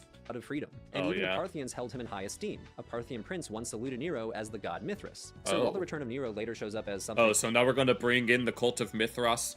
terrifying and evil in the book of Revelation, it apparently began as something far more ordinary and political. There were regular people, especially in the Greek-speaking Eastern Mediterranean, who genuinely missed him, admired him, and were ready to join any cause claiming that he had come back. Okay, all right. I see where this is about to. I see where this is all coming full circle. About 10 years after Nero's death, another pseudo-Nero popped up, this time during the reign of Okay, Emperor so there's another imposter. Titus around 79 CE. The Roman historian Dio Cassius reports that his real name was Terentius Maximus, and just like the first imposter, he supposedly looked and sang like Nero. Terentius Maximus picked up some followers and made his way east toward Parthia, which, as I mentioned, was basically Rome's main rival. At the time, Parthia was dealing with its own messy internal power struggle. The Parthian king couldn't get support from Rome, so he backed the fake Nero. Not because he believed him, my God. because Nero still had recognition and a surprising amount of popularity in the region. Supporting the fake Nero was a cheap, politically useful way to boost his own legitimacy at home. But once the Parthian king got the upper hand politically, he dropped the imposter right away. Yeah, you served your purpose, you lowly whatever the hell. I was going to say squire, but I don't think that works. I think peasant is a better word. We knew that you weren't the real Nero, so you've already served your purpose. And apparently disposed of him. And there was even a third fake Nero sometime during the reign of There's a third one? for Domitian, probably in the late 80s. We don't know And much what exactly did this one do? about this guy. Suetonius mentions him briefly, and that's about it. Briefly. Okay, so he wasn't even worth so much of a paragraph. But like the others, he seems to have shown up in the eastern provinces claiming to be Nero returned. And Is that... once again, he managed to attract a following before being shut down by the Roman authorities before it could turn into anything too serious. There were apparently a lot more pseudo-Neros too. Tacitus says... Okay, so there was there were a whole bunch of them. I guess that explains why the beast has a bunch of heads. Maybe it's a reference to the many pseudo-Neros. he will cover the adventures and enterprises I said Neros instead of Nero. of the other pretenders, but those later sections of his work have since been lost. But the fact that this kept happening more than a decade after Nero's death shows how sticky the legend had become. Even without social media or mass literacy, word of mouth and regional nostalgia for Nero's reign were enough to keep the story alive that Nero was still out there, waiting to come back. He's and as an waiting. aside, this is not just ancient people being weird. This We is not still just see ancient. this pattern today. Modern conspiracy movements like certain branches of the QAnon movement have claimed that political figures such as JFK Jr. never died and will someday It's Niceros. Seems legit. return to restore order. Really? I didn't hear about any of these. I mean, there's tons of conspiracies regarding JFK, which, by the way, we still need to watch Wendigoon's JFK file deep dive at some point. It's like over an hour long, though. So we'd have to dedicate a stream to it, but I still really want to take a look at it. Differ, but the psychological mechanism is the same. When a figure becomes symbolic, their death doesn't end their story. It opens the door for rumors and he'll be back legends. So this brings us back to the Book of Revelation. Okay, the belief here we that go. Nero still lives and will return is not stated outright, but many scholars believe that the legend is bubbling in the background. Scholars even have a name for this idea, the Nero Redivivus or Nero Redux myth. Okay, I see. Some people think that Charlie Kirk is alive. Of course. I mean, the Hasan orbit would call the murder of Charlie Kirk a false flag, if anything. Literally, Nero revived or Nero returned. Though Maybe these are we modern were- terms. Regardless, Okay. by the time Revelation was written sometime in the late 1st century, rumors of Nero's survival and comeback had been circulating for decades. And as we've seen, several pseudo-Neros had already popped up, and at least 2 of them appeared within recent living memory of Revelation's audience. If you date Revelation to sometime around 90 CE, you're only talking about a gap of 10 years or so from the second pseudo-Nero, Terentius Maximus. Okay. And literally only a few years after the 3rd pseudo-Nero, who apparently popped up during the reign of Emperor Domitian. In other words, when Christians read the Book of Revelation, talking about a beast who seemed to have a mortal wound, but then Okay, yeah, I figured that it would circle back to something like this. came back to life and whose number is a cipher for the name Nero, they didn't need to dig deep into ancient history. They could remember actual rumors, actual imposters, and maybe Waiting even for JFK Jr.'s return. Tired of waiting for Elvis. eyewitness stories of men who had tried to pass themselves Because my name is Elvis, and I'm gonna play on my very special guitar. off as Nero. And the notion that Nero could still be out there somewhere isn't that outlandish. What are the odds that Nero is still alive? He's just been alive and kicking for nearly 2,000 years, and he's just watching all the chaos of the current world unfold. Had he still been alive, he would have only been in his 50s. To see Oh. how Revelation might be picking up on these legends and reworking them, we need to look at 2 key passages, chapter 13 and chapter 17, Okay, which here both we seem to go. credibly allude to Nero and legends circulating after his death. Chapter 13 is the most obvious engagement with the Nero legend, which we saw at the start of this video. Here the author John sees a beast I saw a beast rising out of the sea. One of its heads seemed to have a fatal wound, but its mortal wound was healed. And the whole world marveled and followed the beast. rising out of the sea, and one Some believe one of the apostles is still alive. I know that within 12 or she is they believe that one of their founding imams is still alive in occultation somewhere in Iraq, but yeah. of its heads seemed to have a fatal wound, but its mortal wound was healed, and the whole world marveled and followed the beast. Later, another beast comes from the land and causes everyone to worship the first beast from the sea, whose deadly wound was healed, Okay. and tells them to make Telling them to make an image for the beast that had been wounded by the sword and yet lived. image of the beast that had been wounded by the sword and yet Yeah. lived. A lot of scholars see the beast from the sea as a symbol for the Roman Empire, Yeah. and the heads as different emperors. According to most readings, the Given the relationship between Judea and Rome, it makes sense that they would imagine that he will rise from the sea. head with a fatal wound is Nero, which Revelation says had been wounded by the sword and yet lived, Yes. a reference to Nero killing himself with a dagger. Oh, is that what? Oh, okay. Chapter end, as we saw, with an invitation to calculate the number of the beast. Let anyone with understanding calculate the number of the beast, for it is the number for a person. Yeah. Its number is 666. Now, as I say in other videos, this is called gematria, a practice when you assign a numerical value to a word, phrase, or name. As I mentioned, in both Hebrew and Greek, every letter has a numerical value, and you could write numbers using letters. Ancient writers sometimes played with this, turning names or phrases into numbers that carried symbolic meaning. So, for example, Yeah, when it's very common in, like, I think it's common in Kabbalah. I'm not exactly sure.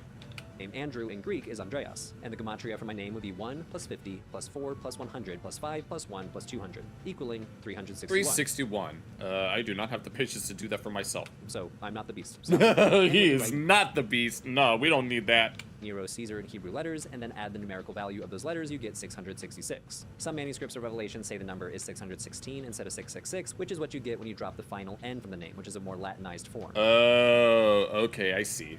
This suggests early copyists knew the name Nero was behind this number, and some scribes likely adjusted the number to match the spelling they were familiar with. Scholars see Okay. Nero showing up again in chapter 17, though this time in an even more veiled and symbolic way. Revelation Alright. 17 reintroduces the beast from the sea from chapter 13. The beast that you saw was, and is not, and is about to ascend from the bottomless pit and go to destruction. And the inhabitants of the earth, whose names have not been written in the book of life from the foundation of the world, will be amazed when they see the beast, because it was, and is not, and is to come. Okay, Some so it's one of those, everything that's ever happened has already happened, and everything that has yet to happen has, yeah, I'm assuming it's one of those things.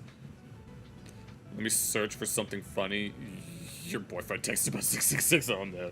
Scholars argue that this three-part formula, was, is not, is to come. Yeah. Here, let me rephrase it. Yes, everything that has ever happened has already happened, and everything that has yet to happen has already happened.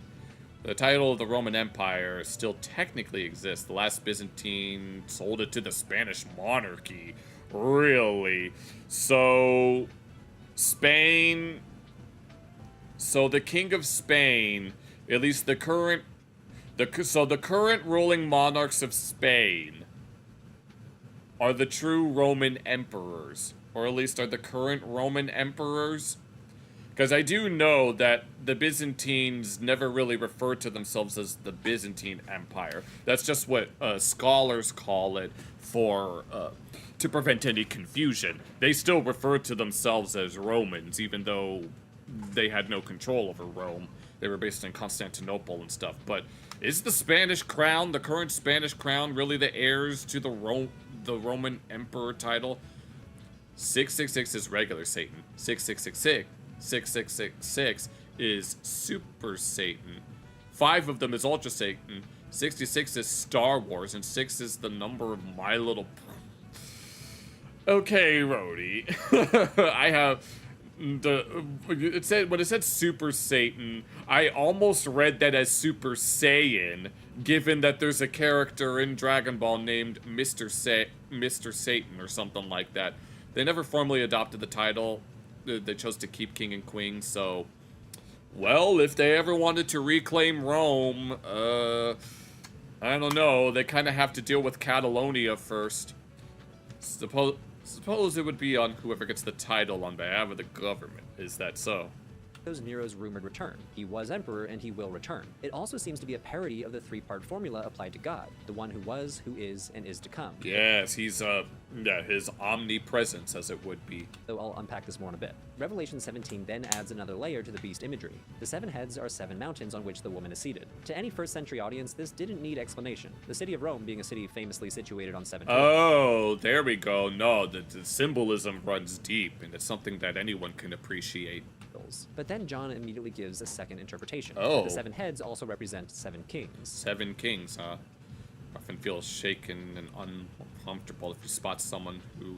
Well, hopefully you'll be able to overcome all of that, Brett. No, we believe in you.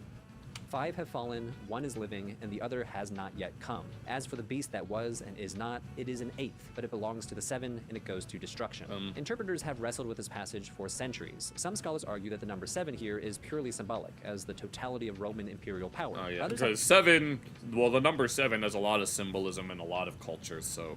Try to identify these 7 kings with specific Roman rulers, but this has been very difficult to do. Even the Romans themselves disagreed about how to count their emperors. Some lists begin with Julius Caesar, others begin with Caesar Augustus, and then you have the chaotic years after Nero's death with a series of extremely short-lived emperors. Otto Vitellius, who all just ruled for a few months each. Do you count those too? Scholars have offered a few possible schemes, but no single lineup works clearly. If you start with Julius Caesar and exclude the 3 rapid-fire emperors, Nero would be the 6th emperor in this lineup. Other interpretations put him as the 5th of the fallen emperors. But however you count these kings, a lot of scholars think the 8th king is a nod to Nero, the beast who was and is not. And the following verses seem to tap into widespread expectations that Nero would return at the head of a massive army from the east. Verse 12 introduces 10 kings representing... The 10 horns that you saw are 10 kings who have not yet received a kingdom. But they receive authority as kings for 1 hour together with the beast. By the beast's 10 horns. The 10 horns that you saw are 10 kings who have not yet received... Would this be a reference to that one imposter that tried to get in good with the Parthian emperor until that emperor decided, we don't need you anymore? ...a kingdom, but they receive authority as kings for 1 hour together with the beast. Scholars have argued that the idea of 10 kings would have naturally evoked for the audience the network of client kingdoms operating around Rome and especially in the eastern territories. See, the Roman Empire wasn't only made up of provinces directly ruled by Roman governors. It also included a patchwork of small semi-independent dynastic kingdoms, like Judea, Nabatea, and Commagene. These regions were ruled by local kings who owed their position to Rome. The most famous example is Judea under the dynasty of Herod the Great. Herod was not an independent monarch. He was appointed king of Judea by the Roman Senate and served at Rome's pleasure. After his death, his sons and relatives continued to rule, rising or falling depending on Rome's approval. Scholars argue that Revelation chapter 17 is recasting these client kings as future allies of the returning Nero, who will receive authority only in the moment when they join forces with him. Oh, I see words. This is a little more clear when we compare Revelation to other texts adapting the Nero Returns legend. See, around the same period, Jewish writers were doing something very similar in a collection of texts known as the Sibylline Oracles. These were Jewish prophecies written in the voice of a pagan Greek oracle aimed at a Hellenized audience. One of the clearest examples is the 5th Sibylline Oracle, probably edited in its final form in the early 2nd century CE, sometime around the reign of Hadrian. The text never comes out and says Nero, but it might as well. It talks about the one whose name begins with the number 50, that is the letter N. Oh, okay. He will be commander, a terrible snake, breathing out grievous war, who one day will lay hands on his own family and slay them. So this is just another variation of that legend. That final detail is an unmistakable jab at Nero, who was infamous for murdering his mother. The oracle is that what happened? Say that the ruler flees east to the Medes and the Persians, a clear reference to the Parthian Empire, and eventually returns to wage war. We see the same pattern in Sibylline Oracle Book 4. A great king will flee from Italy like a runaway slave, unseen and unheard over the channel of the Euphrates River, when he runs away beyond the Parthian land. Okay, so they're all repeating the same idea that he basically fled east. A few lines later, the oracle announces his return. And the fugitive of Rome will also come, brandishing a great spear, having marched across the Euphrates with his many myriads. Taken together, these oracles reflect a broader myth that Revelation chapters 13 and 17 seem to be drawing on. Nero flees east, gains support among eastern rulers, and returns as a hostile force. And remember, this was not a purely symbolic idea. Nero really was rumored to have fled east, and the most famous pseudo-Nero, Terentius Maximus, actually did ally himself with the Parthians. Okay, alright. So it I seems that the see, Sibylline it's all oracles coming in Revelation together. are both drawing on a larger political myth about Nero's possible return. Though as we saw with those fake Neros in the Greek-speaking East, Nero's rumored return often had a positive vibe. They liked Nero. A lot of people saw it as a good thing, a triumphant comeback of a popular ruler. The folks who rallied behind the fake Neros probably imagined a restored emperor coming back to reclaim what was rightfully his. But try to imagine that same narrative from a Jewish or Christian point of view. Right, they would not be big fans of Nero. A powerful figure returning at the end of history, not as a savior but as a destroyer and persecutor. From that perspective, the Nero legend sounds a lot like an inversion of the Messiah, a kind of anti-Christ before that concept fully formed in Christian theology. Yes. So scholars argue that Revelation 13 and 17 are drawing on versions of the Nero legend that imagine him returning not only as a reconquering king from Parthia, but also as a kind of satanic end times ruler, a fake Messiah who imitates Christ, performs miracles, demands worship, and leads a global deception. Consider a passage from Sibylline Oracle 3, which refers to a coming figure named Belial, a satanic figure or an stealth is a special skill. Yes. alias of Satan. Oh. He will raise up the dead and perform many signs. He will indeed lead men astray, and he will lead astray many faithful chosen Hebrews. This text doesn't name Nero. Oh yeah, I know about. Will the real Slim Nero please stand up? Yeah, I remember the name Belial. Directly, but says Belial will come from the line of Augustus, which might be a clue that this oracle is referring to Nero. We get a much more explicit reference in the text called the Ascension of Isaiah, a Jewish and Christian apocalypse which depicts Nero as a literal incarnation of Belial. And after the world has come to its consummation, Belial, the great prince, the king of this world who has ruled it since it came into being, shall descend. He will come down from his firmament in the form of a man, a lawless king, a slayer of his mother. This king will persecute the plant which the 12 apostles of the beloved have planted, and one of the 12 will be delivered into his hand. It's not subtle. A lawless king who slays his mother and persecutes the early Christian community, with one of the 12 apostles being delivered into his hand. All of that is Nero, the guy who infamously persecuted Christians and, according to tradition, executed the apostle Peter. Oh yeah, it's one of those, I guess it's one of those hindsight kind of things. So here, and possibly also in Sibylline Oracle 3, Nero becomes a demonic king at the end of time, and scholars think this is what we see in the Book of Revelation. Richard Bauckham calls this a Christological parody. Basically, Revelation draws on a whole bundle of existing legends about Nero and turns them into a deliberate Christ parody. So compare Revelation 13 with that passage from the Ascension of Isaiah. The Beliar, the great ruler, king of this world, will descend. The ruler in the form of that king will come, and there will come, and there will come with him all the powers of this world. And they will hearken unto him in all that he desires. And at his word the sun will rise at night, and will make the moon to appear at the 6th hour. And they worship the beast, saying, Who is like the beast, and who can fight against it? The beast was given a mouth speaking arrogant and blasphemous words, and it was allowed to exercise authority for 42 months. It was given authority over every tribe and people and language and nation, and all the inhabitants of the earth will worship it. Everyone whose name has not been written from the foundation of the world of the book of life of the Lamb that was slaughtered. In the latter, Belial Been a little...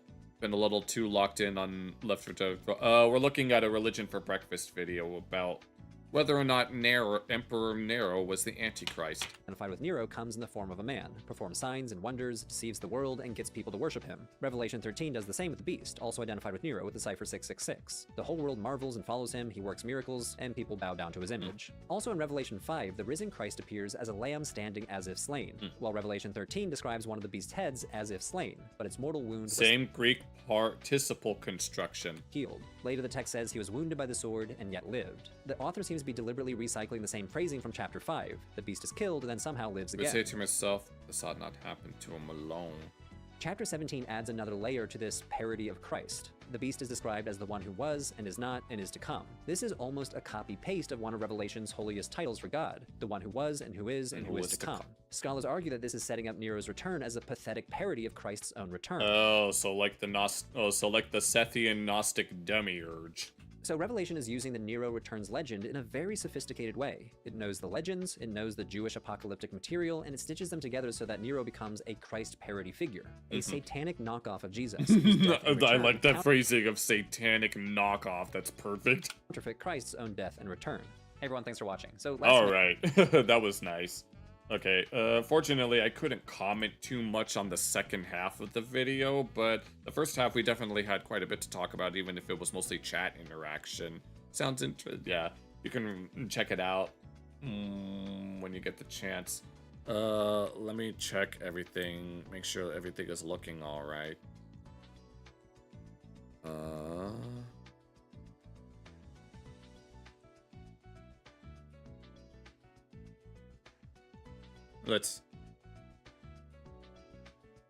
Okay, everything seems okay. I don't really have too much to look at. There was this math-related video that I wanted to check out, but apparently Pinnacle would rather not go back to Cerno's perfect math class. He didn't graduate for that, even if it's something that I would like to look at. We do have something at least adjacent to that about extremely wrong exam answers by Matt Rose.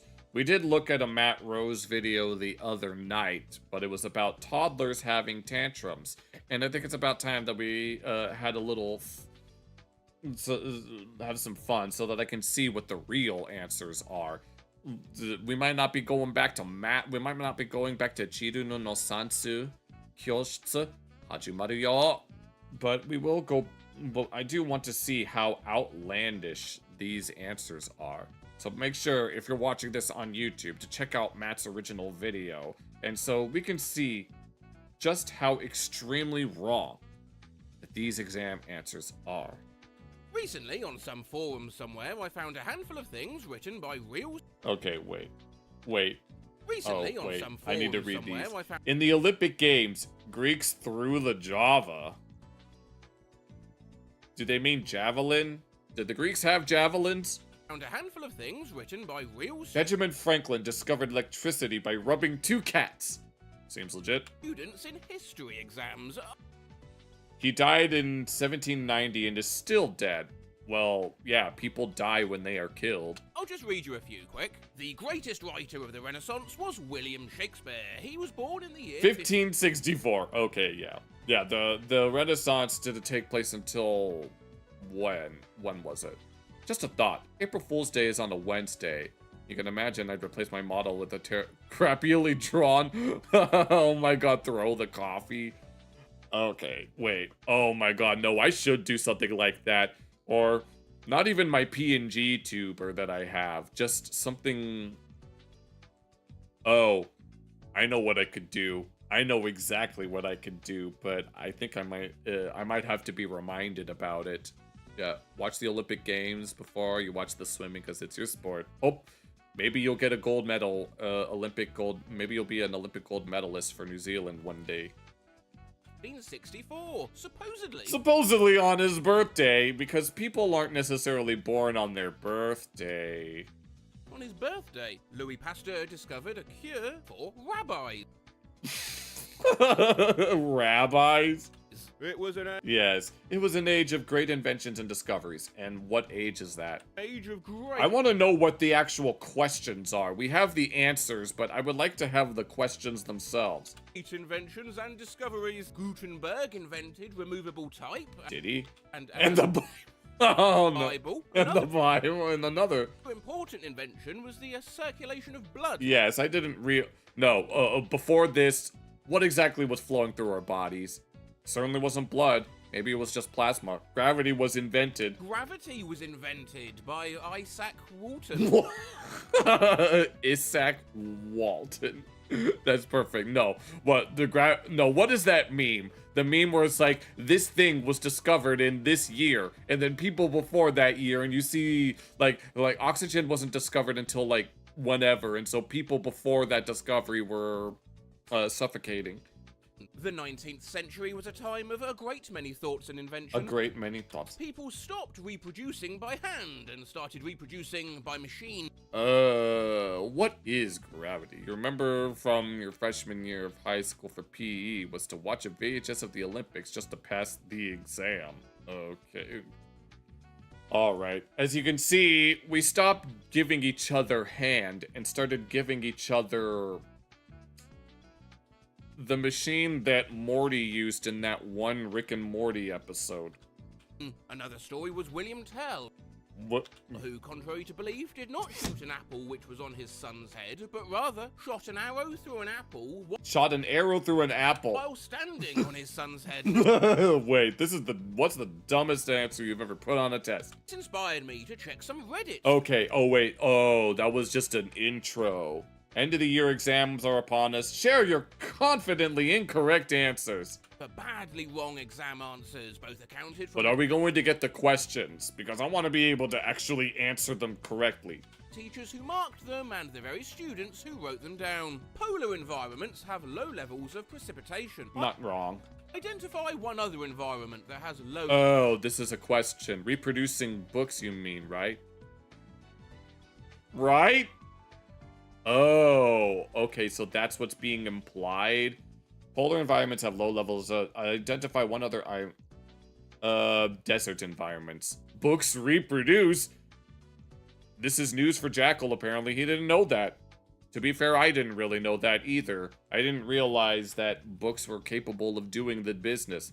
I wonder, do they do it the way... Do they do it the way flowers do it? This is groundbreaking. What does gravity do to me? I don't... Well, in Kingdom Hearts, gravity crushes enemies and deals percentage-based damage, so I'd imagine that's what would happen to me if the gravity spell was casted on me. And then there's also the zero gravity spell that causes enemies to be launched up in the air suspended in the air for a period of time, and they end up getting the confusion status effect. But yeah, regarding books being able to reproduce, it does depend on the gravity of the situation. Yes, indeedy. But regarding books, does it work the way that flowers reproduce? Are we gonna need a bunch of bees to do it for us? But yeah, identify one other environment that has low levels of rainfall. Deserts. Levels of rainfall. The rainforest. The rainforest. I said low levels. I teach French, and as a bonus on a quiz, I asked the students what happens in France on July 14th. I actually don't know this one. Instead of writing Bastille Day. Oh, Bastille Day. I forgot about Bastille Day. I was thinking of gravity would make you upside down. I don't know. One student wrote Balls Out Day. Balls Out Day. Forget Bastille Day. We need Balls Out Day to be practiced in France because, here in France, you, how you say, take your balls out. Books would reproduce like trees. I don't know. Well, it depends on the type of tree. Like, plenty of trees do grow flowers, which require pollinators to do stuff with. I'm sure there are other types of trees that don't necessarily have to do that, but pretty sure Balls Out Days happen during Pride. Oh, good lord. Yeah, that's not happening for me. Middle Ages test. I'm not middle-aged yet, so I probably failed it. Middle Ages test. What colourful item did people hang on castle walls that also prevented drafts? Those... I don't know what you would call them. They're not posters. They're those fabric things that sometimes have little emblems on them. I'm sure you guys know what I'm talking about. Prisoners. Prisoners! Oh my god, no. That's perfect. One of the questions was like, what is it called when an object is stationary? It means it's not moving. And I put office materials. Kind of. I mean, if something is if a piece of some office supplies are sitting on a desk and they're not being used, obviously they would be stationary in that context. But I'm pretty sure that is not what it's asking. A kid in AP Calculus just wrote, wish I could, Queen. On a okay, let's look at an AP Calculus question. As long as it's not an integral, I think we should be fine. On a test question, directions. Please correctly rewrite the sentence below. Has you ever been to an rodeo? Have you ever been to a rodeo? Student's written response. No. No! Oh, I haven't. No, I have never been to a rodeo. I had an English essay assignment about horse meat during the horse meat scandal in Europe. Oh, I remember this. One girl actually wrote an whole essay about two horses meeting each other. Oh, wait, so they misread meat as meat? Oh, Lord of English. Biology question, something along the lines of, how should you treat someone with coronary heart disease? That kind of depends. Just like how French say, cream my hands when they want to take care of the skin on their hands. Well, yeah.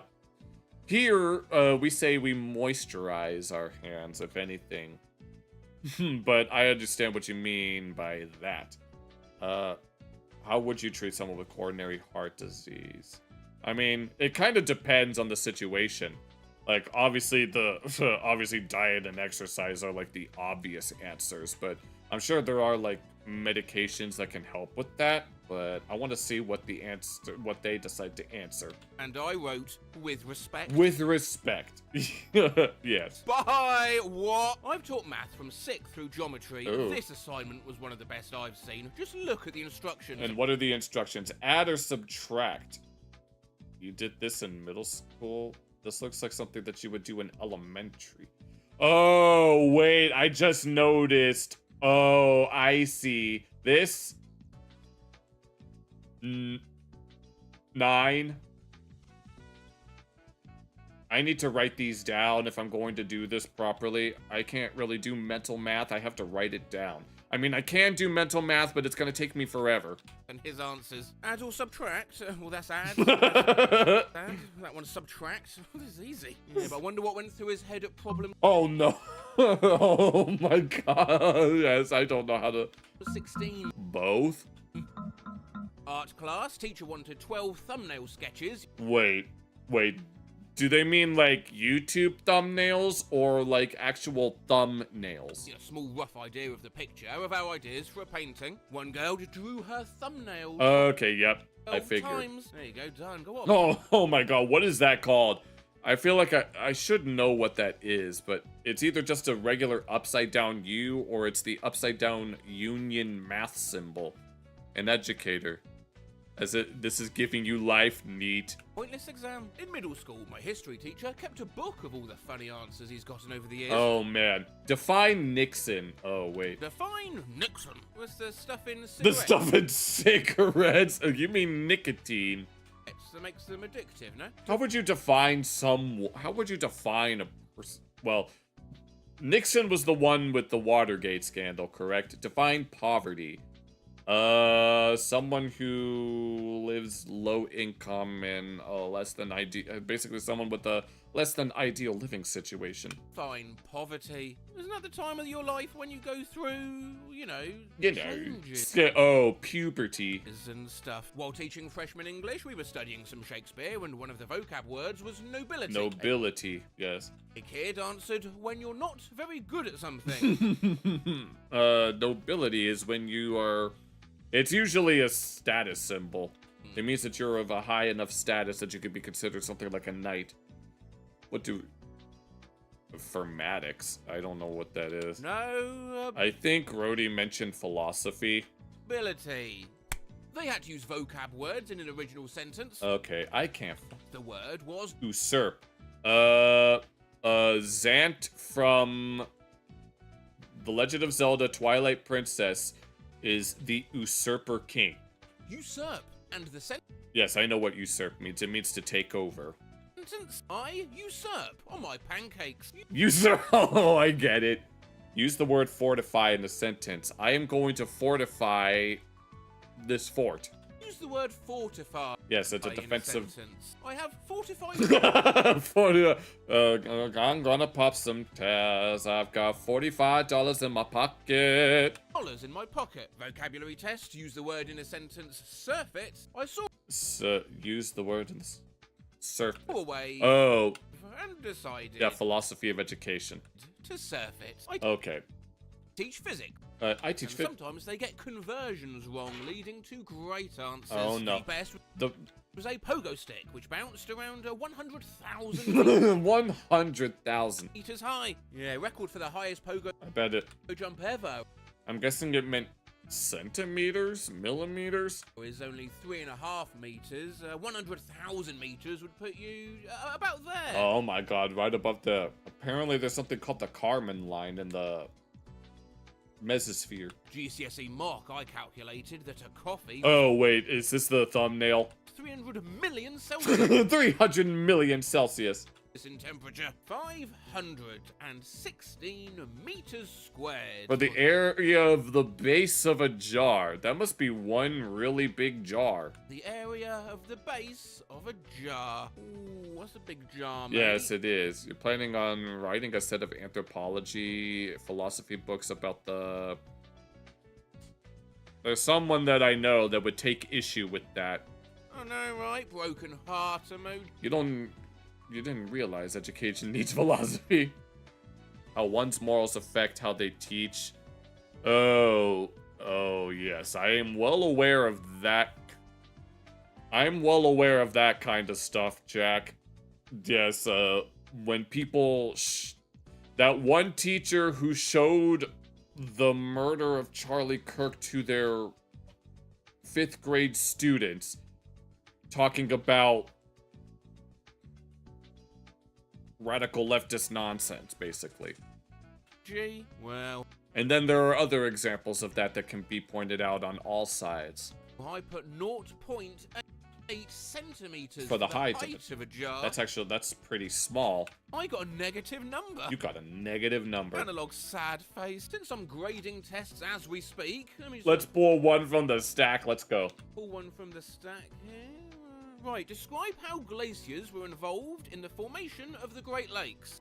It has to do with how big and heavy they were. Let's just leave it at that. Glaciers were involved with the Great Lakes Yes, they were. by forming them. I mean, yes, but how did they get formed? A response on a quiz about food safety. What does FDA stand for? Food and Drug Administration. Forget this assignment. Forget that. What do we call the science of classifying living things? Taxonomy. Racism? Oh my god, Sims. Son of a bitch. State the two organs that make up the central nervous system. The brain and the spinal cord. Heart, lamp. Lamp? What? I mean, heart. In the Kingdom Hearts series, that's how it works. But a lamp? Spelt my last name completely wrong. So you did. And later in that exact same test, I accidentally wrote, oh fuck. Oh no. Had to give a mandatory state writing test. Oh, and by the way, if you're going to draw anything from this video, it should probably be this. The prompt was related to our study of that state's Native Americans and focused somehow on ears of corn. Is that so? Apparently this kid had never heard the expression ears of corn. Oh. Just spare a moment here to consider, you know, after an exam everyone walks out. Okay, so this kid, you don't have my lamp nodes? Oh, lymph. Oh, those things. Lymph nodes, I think they're called. It's more about thinking about the thing itself critically. Formally analyzing currents and thoughts in praxis. Okay. Talking about it, or you make... Okay, the only, with regards to this, I was going to say that I remember making a serpent burial mound diorama for 4th grade when we were learning about the the different burial mounds that exist within Ohio. To go and I remember making mine out of Play-Doh, I think, or something like that. no, that was easy, wasn't it? An ear of corn. We have a shank. I didn't realize that was called a shank. I only know of a shank from as something that you use to pierce someone's body with. I mean, everyone knows what ears of corn are, obviously. Meanwhile, you're silently panicking because you've written... So it morphed into this weird sci-fi story. Oh no, Along the Fly, where the kid... The Fly, where a kid's ears turn into corn cobs. Toward the end, the main character was just saying, "What? I can't hear you. I have ears of corn." I was laughing so hard reading it, I couldn't even explain to the other teachers on my team what was so funny. And that had nothing to do with Native Americans.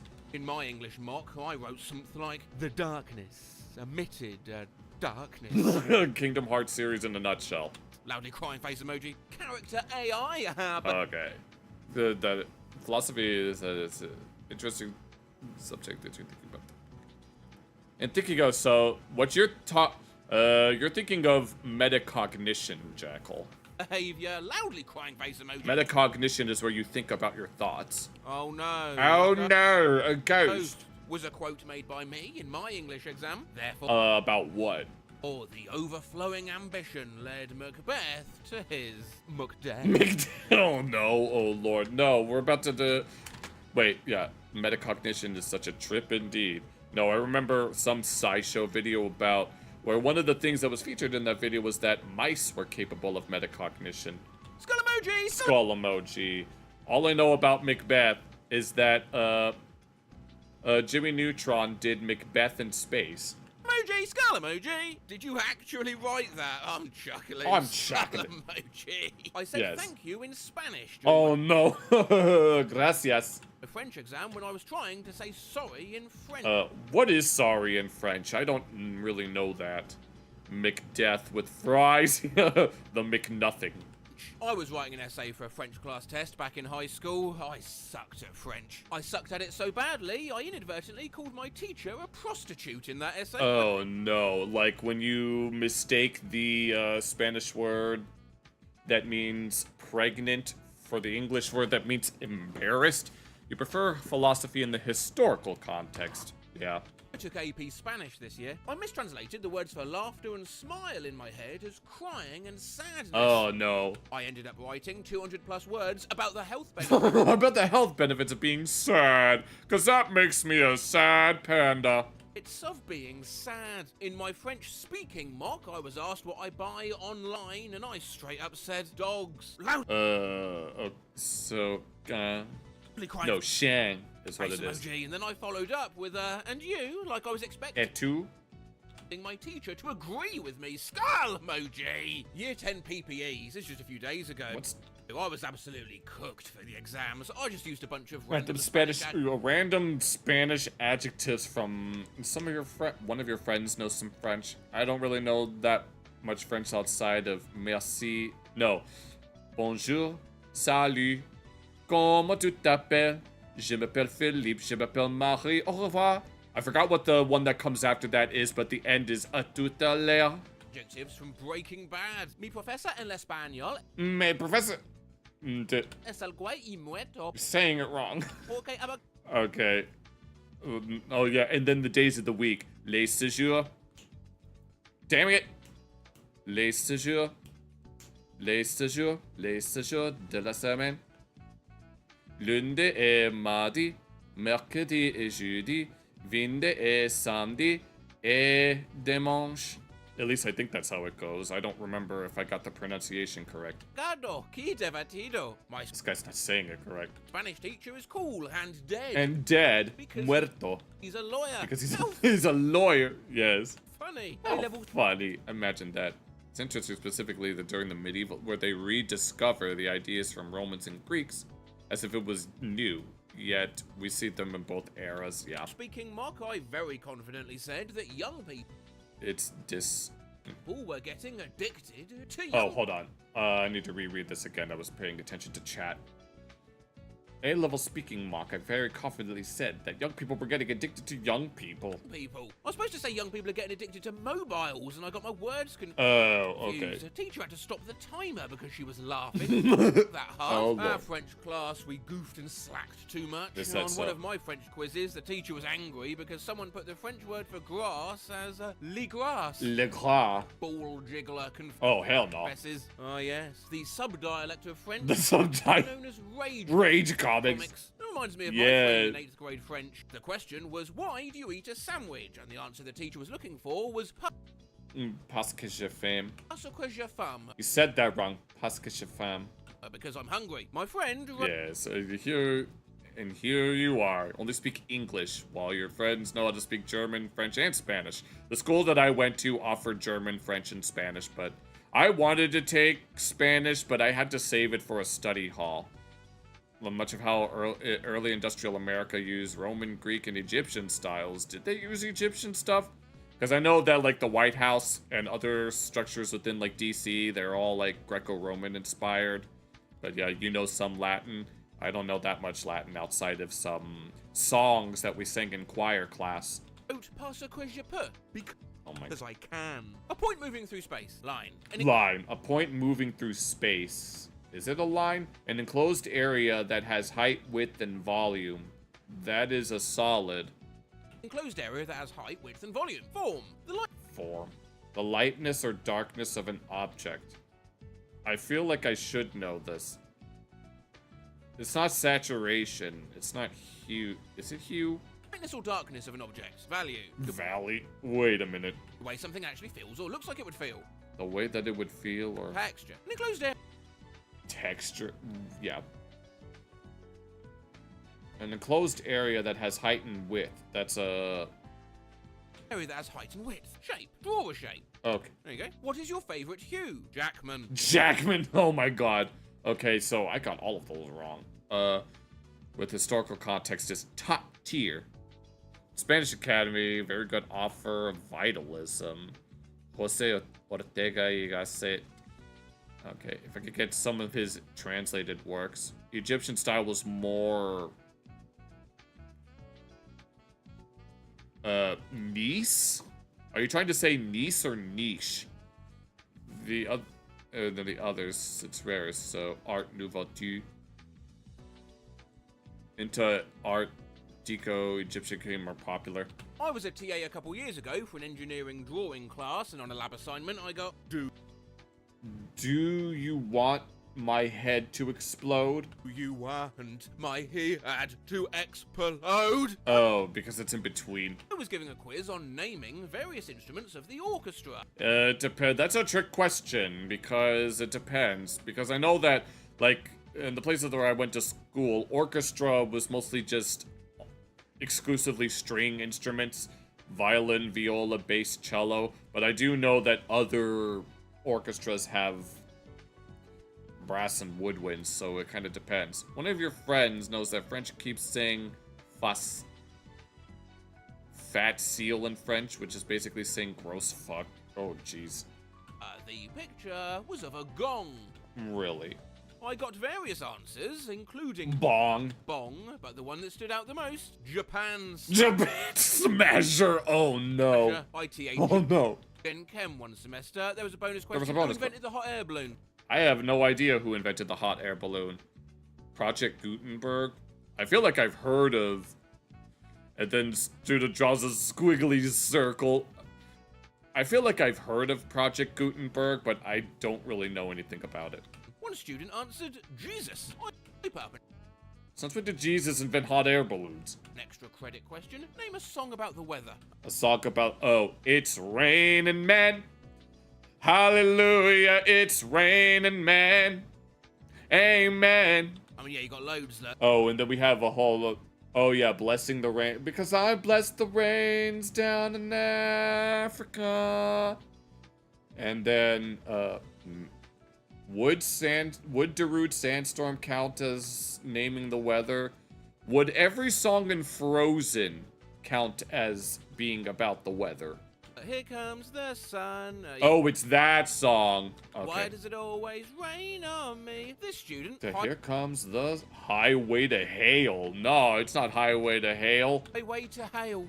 Highway to hail. On a HS Algebra 2 final. Okay. Not only do I not know the answer to this rather pointless piece of mathematical nonsense, I doubt my lack of this esoteric tidbit will have any impact on the whole rest of my life. Thus, I feel it only fair that I should get full credit, as it is a silly and pointless question. Okay, but what was the question? Because I could solve it, like, right now if I wanted to. It's one of those online book reading websites. Oh, okay. Random middle school student on an end of unit exam written response. Bro, I got a month left. I really don't give a fuck. Oh no. I don't know if this counts, but one of the questions began with a student is trying to calculate the volume of an egg. How the hell would you even do that? Is there even a formula for the volume of an egg? Let it go, can't hold it back anymore. So supposedly they invented the online book format. And I was so tired, I didn't give an answer. I just put, why? Why? Because, no, how would you calculate the volume of an egg? Because, like, I know the volume of a sphere. I don't know the volume of an ellipsoid sphere or anything like that. That student's taste in awards gives him an extra point. Oh, man. You also took part in the orchestra. Nice. My AP Chem teacher graded for a few years, and he opened one booklet and a $5 bill fell out. Oh, really? Nothing much was written in the book. I've graded AP. So, that wasn't even... You have graded AP exams in the past. Exams in the past. I had one individual decide, oh, fuck this test. I better write a full page of Game of Thrones spoilers. Well, then. Ruined. Oh, no. I had a kid literally draw a face on a cuboid when asked to draw the missing face. Oh, I get it. My comparative Gov teacher told me about the essay that contained no words, just a picture of Godzilla and King Kong attacking the College Board building. I mean, I can understand if you're frustrated by that kind of stuff, but... On the AP Physics exam, my answer to find the charge of the outer shell was a picture of a bunny in a lab coat attaching a car battery to a turtle. The hell does that have to do? I think I know what they're talking about with regards to outer shell, but is that like an electron thing, or am I misreading it? You know, to find the charge of the shell. Oh, a turtle shell. But why is it a bunny in a lab coat? Oh, yeah, needless to say, didn't pass that exam. Of course this he didn't. Kid, though, this kid is going places. Miss, Okay. Miss, I can't read the question. There's a bear in the way. Yeah, I wonder who drew that.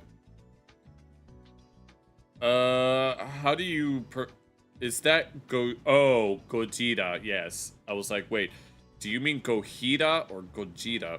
Yeah, Gogeta, yes. Which of the following is the... I can't read that. Is the volume of the bucket? I think that says. Yeah, I don't know. I don't think I can answer this if there's a bear in the goddamn way. Can't read the question. There is, as you can see, a bear in the way. Make the opaque. Does it say? Bear clear. You know, I can't read that. How many sides are in a triangle? 3. 2. 2. Who is the Greek god of the ocean? That's a trick question. Besides Poseidon? Who is the Greek god of the ocean? Aquaman. Aquaman, yes. Who'd have thought? State the functions of the stomach. Digest food and send it to other parts. Liver? Liver. I mean, they're connected, but people lived in poverty. Lived in poverty, which was bad because they didn't have money, which was bad because they couldn't afford food, which was bad because they would starve, which was bad because they would die, which was bad because this would make other people sad and lower their quality of life. Okay, I mean, I can understand why, if the person dying is someone that's close to somebody else. It might be worth just clarifying why that's bad. When I was in my first year of college, my writing class assignment was to write an objective essay regarding Dr. King's movement. And let me guess, you got the wrong Dr. King? You refused to answer on the grounds of the Fifth Amendment. Students was looking at the triangle in 3 dimensions. I bet he was. An idiot and not thinking clearly, I thought the professor meant to be objective, similar to a lawyer objecting something during a court case. What? I have a dream. Objection, you don't have a dream. In the end, I wrote a completely racist paper. Oh no! And received a 0. I had to explain myself to the dean the next day as well. Oh no. I still cringe every time I think about that class. He probably had to take sensitivity. He probably went on unpaid leave in order to take sensitivity training. Vocab sheet for World War II unit sentence example. I don't think I would do well in a concentration camp. And why is that? I mean, technically, yes. As I have ADHD. Oh, I get it. Like Kyle Broflovsky's cousin Kyle. He kept complaining about the desks because the wooden desks give him splinters. And Miss Chokes on Dick is all like, you need to be able to concentrate. Concentration is the key to passing my class. And Cartman is all like, maybe we need to take him to concentration camp. Ah, god damn it! Second year teaching about the beginning of World War I, and someone wrote about the assassination of Franz Ferdinand. Yeeting the bomb out of his car. Okay. All I know is that it was done by a girl named Mary Ann using her fairy godparents Cosmo and Wanda. Well, actually, she abused their magic and took out Franz Ferdinand and plunged the world into World War I. And, yeah. And so she ended up in Cosmo and Wanda's Hall of Infamy. Bomb out of his car. Who was president during the early 1960s? That depends. John fucking Kennedy. Of course. What else would the F mean? Can't remember what the question was, but the correct answer was the presidential seal. So you... The response from one of my students... Flex seal. Was... Flex seal. Yeah. That's a lot of damage. Once in my GCSE geography class, we had a test regarding natural disasters. My friend forgot the word erupted and ended up writing, and I quote, the volcano...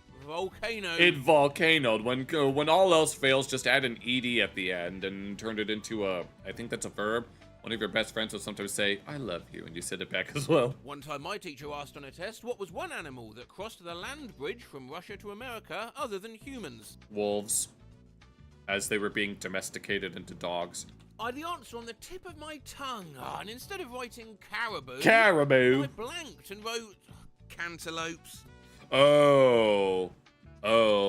Did caribou travel between them? That is incorrect. Since the bomb bounced off the car, nobody threw it back. No, I assumed that it would be wolves as they were being domesticated, but apparently caribou was the answer. This one girl last year did an assignment on Hawaii when the assignment was Iceland. Oh no. She mixed up Ireland and Iceland. Oh no. And thought she could just choose any island. Okay. Live in Iceland can confirm it's practically the same place as Hawaii. It's just colder. Both are located on geothermal hotspots and are surrounded by an ocean. Yeah, true. Try Atoll. AF yacht. No, here, let me try to AF Yala Yukul. Perfect. The languages are even just as unpronounceable. Oh, Lord of mercy, Reykjavik. Well, for you, maybe. Had a test, forgot how to spell aisle. Oh, no. Let me guess, you forgot the apostrophe. I knew that all the words were contractions, so I just sounded it out and threw an apostrophe in there. So you just... like, ahee! Ahee! Seems legit. Jackie, you can't just white out a question you don't want to answer. Oh, wait, I need to see that, actually.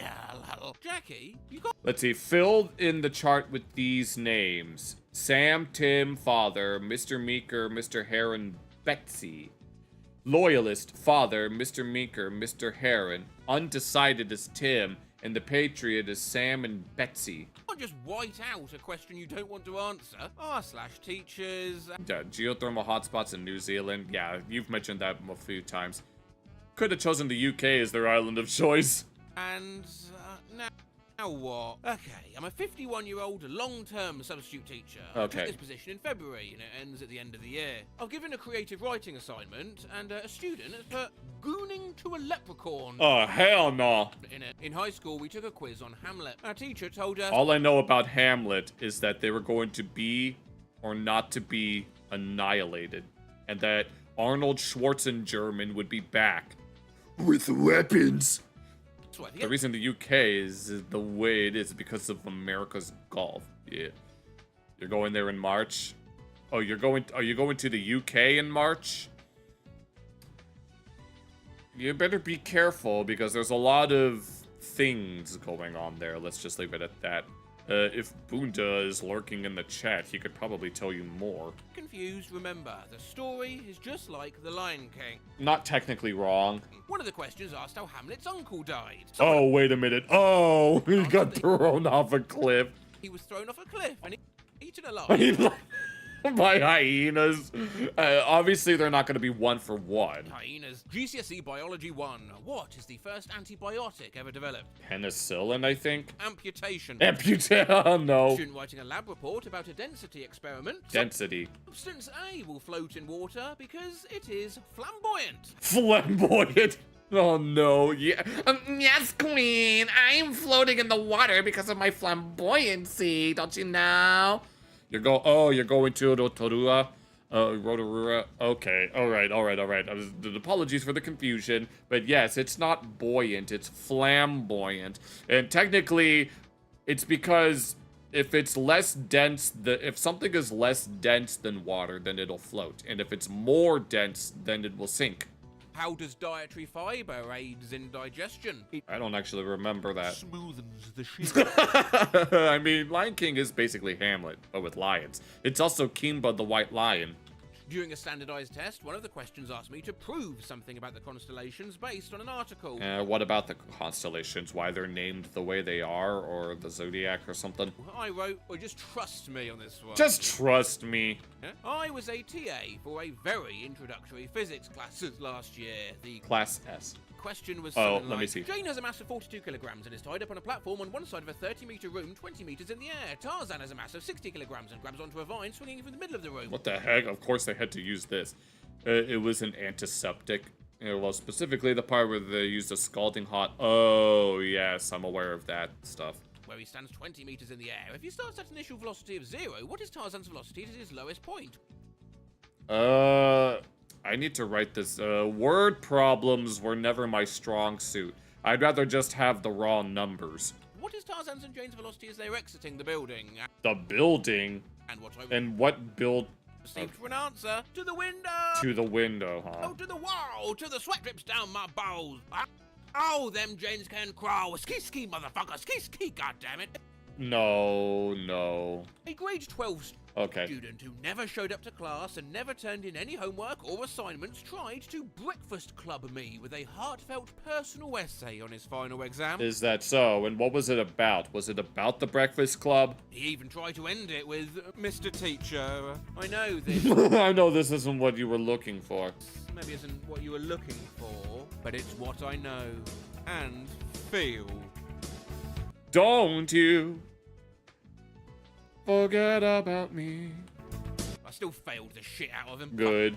Fucking yes. Hell yeah. Always hated that trope in movies. The first... I want you to forget about me. The first cells are probably bacteria. cells were probably lonely. Lonely? No. What is the strongest... What is the strongest force on Earth? It's During the Civil War, a doctor saw how more people died from the iron than the surgery and thought, well, if you used a sewing kit and oh, is that how stitches were created? But the strongest force on Earth, well, technically it's the atomic strong force, I think. Unless it's talking about gravity. Force on Earth. Love! Yes, Simple Minds is your favorite. That's your mom's favorite. Oh, yeah? Yes, the strongest force on Earth. I mean, technically, it's the strong force that holds the nucleus of atoms together, but it could be that it's talking about gravity or something else. No! Name a location, a country or region or area that is sparsely populated. Mongolia. The ocean. The ocean! No. From the ocean? What ocean? No! We are the ocean! It's a landlocked country between Vietnam and Thailand. So are you Chinese or Japanese? Oh, but state one significant physical reason why the area named above is sparsely populated. Well, yeah, the ocean, there's...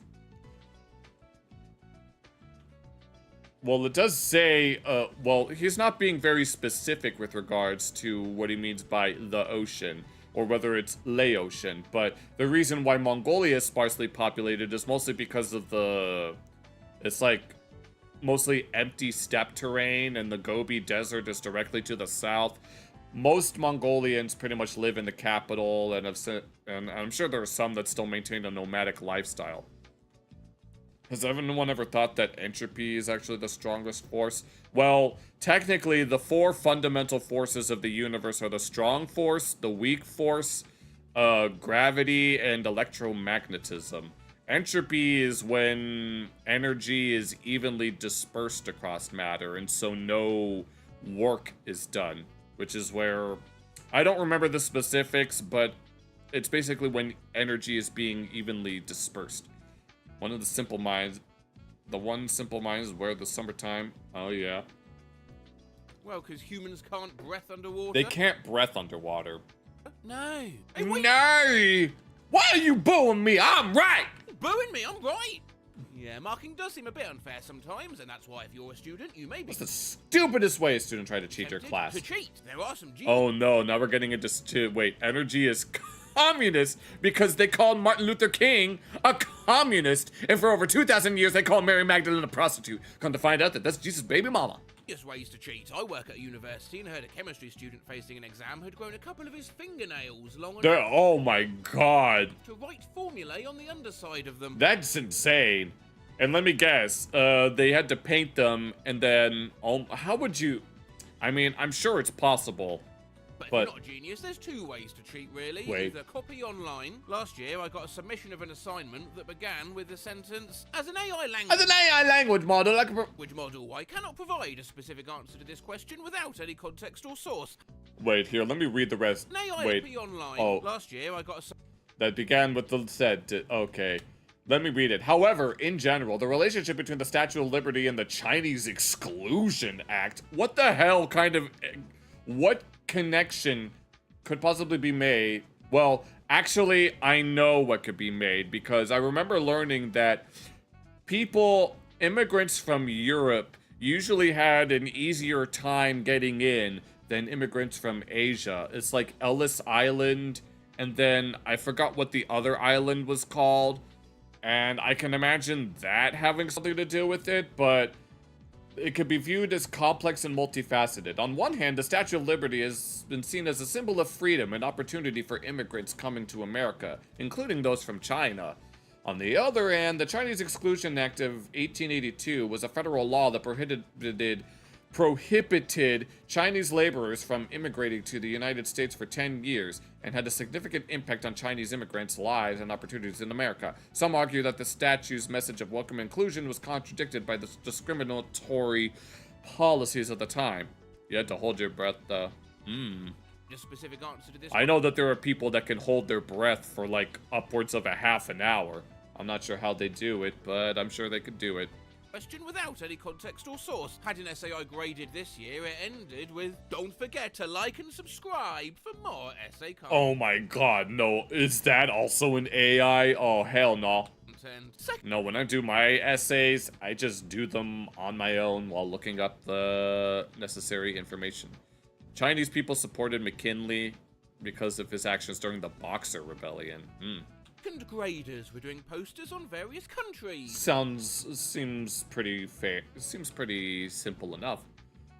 One kid copied and pasted. One kid copied and pasted without understanding what they were saying. Oh no, did they find something that's... What is Colombia known for? Well, Colombia is known for... Is known for diverse culture, stunning natural landscapes, and production of high-quality coffee and cocaine. Oh no. Okay, I figured that it would go in a similar direction, but I didn't expect it to go in that direction. I thought, when they said posters, I thought they were going to look up images that might be unflattering, to say the least, but no, we're just getting straight into drugs that happens to be made in Colombia. My first year teaching, I got a lot of plagiarized material turned in on essays. Oh no, during an essay that correlated certain actions of the Austrian painter to the Lord of the Flies. I'm sure there is a connection. but the one line that will forever live in infamy is that of the 13-year-old boy who wrote, "In my 28 years 28. Oh no. serving in the Air Force." Oh no. No, there's high quality cocainium. Yes. Forget. No, we don't need uranium. We need cocainium. We need to harvest as many cocoa trees as we can. Forget chocolate. I know chocolate can be addictive because it's basically from the same plant, but you know. The other cheating option, of course, Yes, a 28-year-old teen boy. Whoever's next to you. On a vocabulary quiz, students had to use courage in a sentence. I had the courage to stand up to that one guy earlier in, well, actually, no. You remember one time you overheard your friend say, "I love bread," and I was like, I heard that. Bread is going to remember that the way that they do in the Walking Dead games. You reread it a few years ago. You could have done better. Also, it's probably the longest essay. One girl, Jane, wrote, "My brother showed courage when he fought in the war." Okay, that's simple. The girl next to her wrote, "James' brother showed courage when he fought Oh no, okay, I see. in the war." Well, that's pretty obvious cheating right there. I had a kid cheating on a test. I had a kid cheating on a test. He went as far as to copy everything, exactly where it was on the other kid's test. Really? Me? Including his doodles. Who the hell goes that far? On a world history test, I once asked what Magna Carta meant, translated into modern English. It means great chart. Or great charter. Something like that. There were 3 boys The Magna part is the same as magnificent. sitting in a row near the back of the class. The first boy answered the question correctly and wrote a great charter. Yes. The second boy, sitting behind the first and looking over his shoulder, wrote a Greek chart. Greek chart. Did he confuse Magna Carta with Magna Graecia, which is what I think the Romans referred to as Greater Greece or something like that? The third boy, sitting behind the second and looking over his shoulder. Oh, I was like, oh, they misread great as Greek, and oh wait, what's this third boy going to say? Wrote that the Magna Carta was the name of a Greek skater. A Greek skater, let's go! Onomazome Magna Carta. Yes, such a name could exist in Greek if we're being real. I bet he didn't say that correctly at all. Remember one time, you felt as popular swimmer, someone you asked, "Can I have your autograph?" Oh man. No. What are you doing? God damn it. This is why you don't skateboard in the house. You live with the consequences of your own actions. Are you seriously doing that while holding a wine goblet? What? He's gonna spill that wine. No, the wine is like that close. This is going to be my last video for the year, by the way. I want to spend my first Christmas with my new son. Thank you for joining. Oh yeah, that reminds me of something. I'll tell you about it in a moment. 2025. I know the upload schedule's been a little bit sporadic, but it's been a good year. Good year, productive year. Got a lot done. We got a lot done. You only skate at a skate park? Yeah. He got a lot done, and he kept inflicting self-harm. A domesticated bear! Is it a domesticated bear? You did a biography for John Henry Patterson. Pretty cool dude. May have been slightly insane. I'm pretty sure you can say that a lot of people. The boy will be in nursery in the new year, so there should be more time for videos. Furby Part 4. Cooking with Matt 1.28 mil. Crazy line stories, because I know some of you have asked for that constantly all the time. Oh, yeah. Back early 2026. And I have a couple collabs in the work between now and then, just to tide you over. But finally, this video, let's end with a few more dumb lines written in exams, courtesy of this person's mom's friend. His mom's friend during the Boston Tea Party. The Boston Tea Party, the colonists bombed the harbor. Oh, okay, so there's a bit of confusion going on here. He's supposedly where the term "you're fired" came from. With tea. With tea! cost of living at this time changed Jurassically. Oh no. The jobs were poor and very monogamous. So I think monotonous. Basically, King George was being like a giant predator. On a question Oh my god, that's perfect. Analyze the origins and outcomes of the intense cultural conflicts of the 1920s.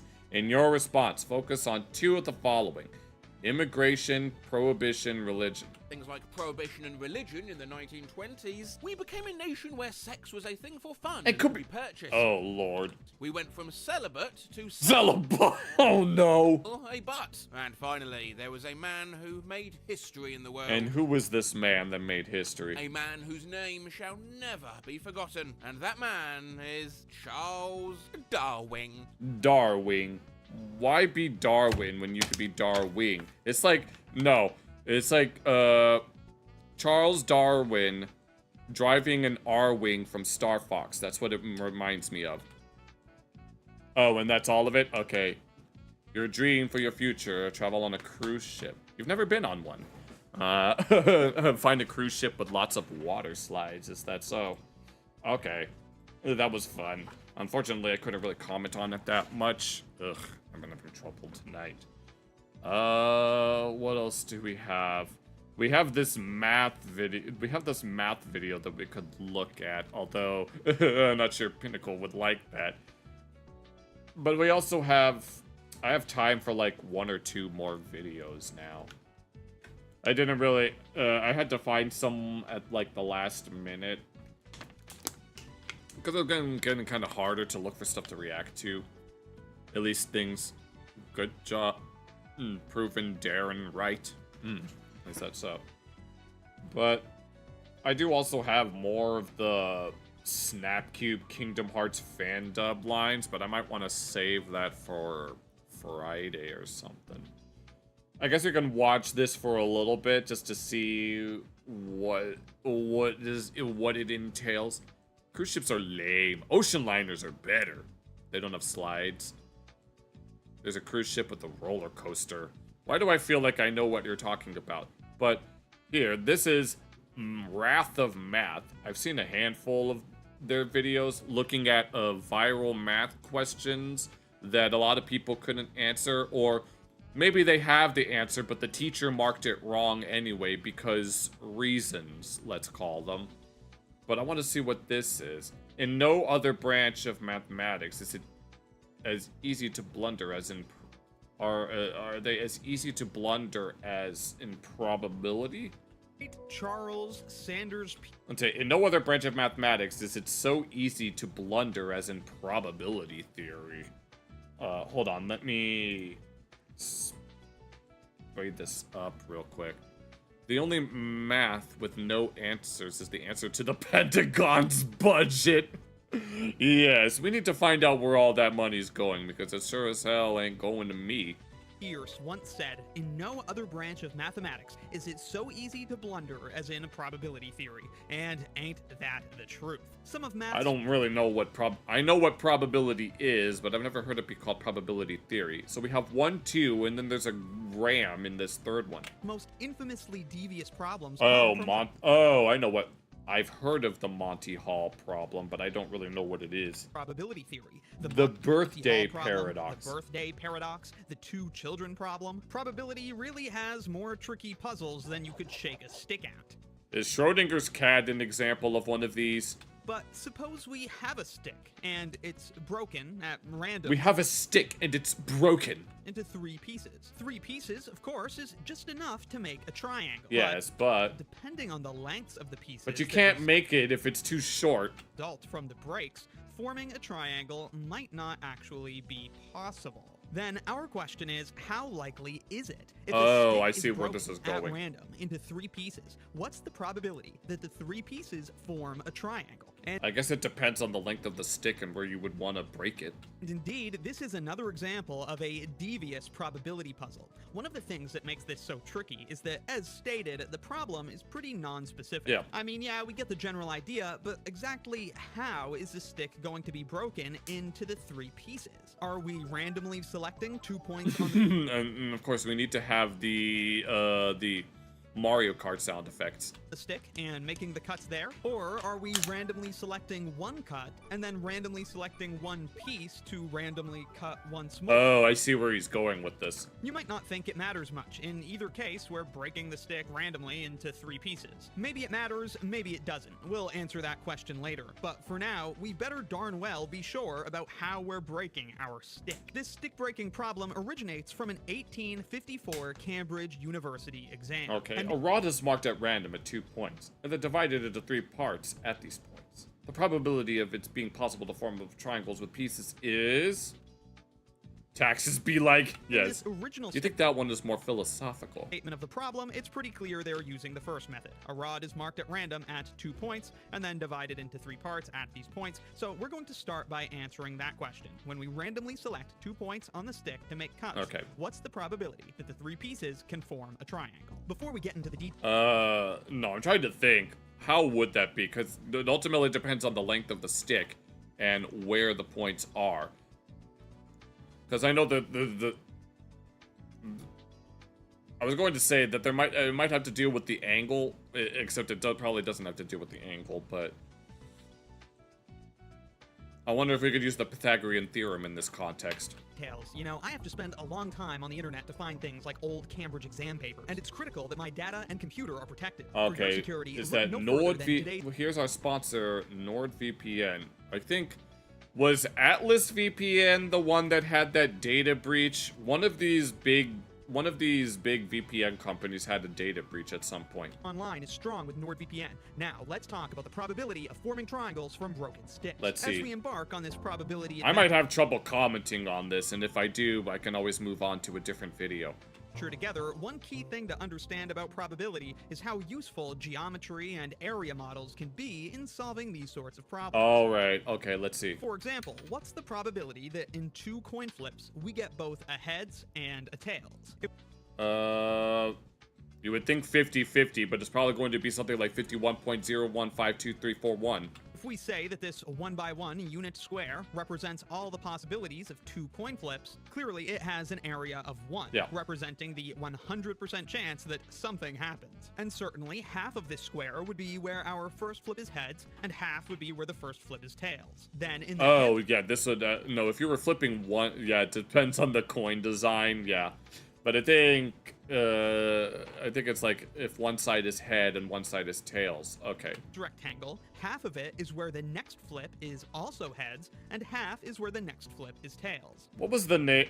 No, this is reminding me of the alleles. The allele squares of like dominant and recessive gene traits. And in the tails rectangle, half of it is where the next flip is also tails, and half so is 25% chance. Heads. And thus, is a cuddle another word for a hug? Not really. We see that half of the square is where we got both a heads and a tails. And so the answer to the okay, it is 1/2 if we're getting both. Question is 50%. Yep. For the stick okay, I was right the first time. Problem, we'll also use an area model kind of like this. Okay, let's see. A certain theorem from... No, I thought we were going to bring in the area of a triangle, which is 1/2 times base times height. Geometry. Because a triangle is half a square, or is a half a quadrilateral. It's because one side can have a slight weight more or less on the other, and oh no, you're thinking very deep into the heads and tails thing. Yeah. Is going to make a different shape. Who's that polygon? Key to our solution. It's not Porygon because Porygon is banned. If the pieces that result from the breaks are A, B, and C, then certainly their sum has to equal the length of the stick. Okay. Okay. Yeah. And let's agree for this whole discussion that the length of the stick is 1. I think I know where we're going with this. Other key restriction is that if these pieces A, B, and C are going to form a triangle, no single piece can be too long. Yes. Obviously, if one of the broken pieces is too long, then the other 2 pieces may be unable to meet to form the triangle. Yes. And how long... Except, I wonder if they would form a triangle in the complex world. We might have to involve the square root of -1 if that happens. Is too long? Well, perhaps not surprisingly, it's half the stick. If the piece A, for example, was longer than half the stick, then there's no way that B and C could meet to form a triangle, because even if we lay them down perfectly flat, together they're less than half the stick, and A is longer than that. So if any one piece is longer than half the stick, the other two pieces won't be able to bridge that distance to form a triangle. Okay, all which gives right. us the last restriction that A, B, and C, all three of the piece lengths, must be less than a half. Okay, so this is how we're going to figure out the probability. As long as these All right. restrictions are met, then the pieces the stick is broken into will certainly be able to form a triangle. Yes. Now, for the coin flips, it was very easy to use a square as a model. That's because we already know the probabilities of coin flips, half heads, half tails, and it's easy to Although technically, yeah, as Jackal has explained, it depends on the weight of the coin. squares and rectangles. Which actually reminds me of a Vsauce video, a really old Vsauce video about perfectly random dice having a very peculiar shape as opposed to the cubic shape. In half.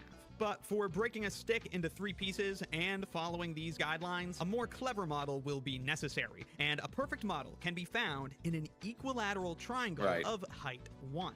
Yes. If we randomly pick a point inside this equilateral triangle of height 1, its distances from the 3 sides have the very special property that they add to the height of the triangle. Oh, I didn't know that. This fact is called Viviani's theorem. And Okay. it's easily proven. And to assist in the proof, here's a simple diagram. Okay, and then we got the da da da da da da da dun dun dun dun dun. At least I think that's what that is. From the Wikipedia page on the theorem. For any interior point P, the sum of the lengths of the perpendiculars STU equals the height of the equilateral triangle. From the chosen point. Okay, okay, I think I see where we're going with this. Straightforward to join it to the 3 vertices, which then creates 3 interior triangles who have as their heights the distances between those triangles' sides and that chosen point.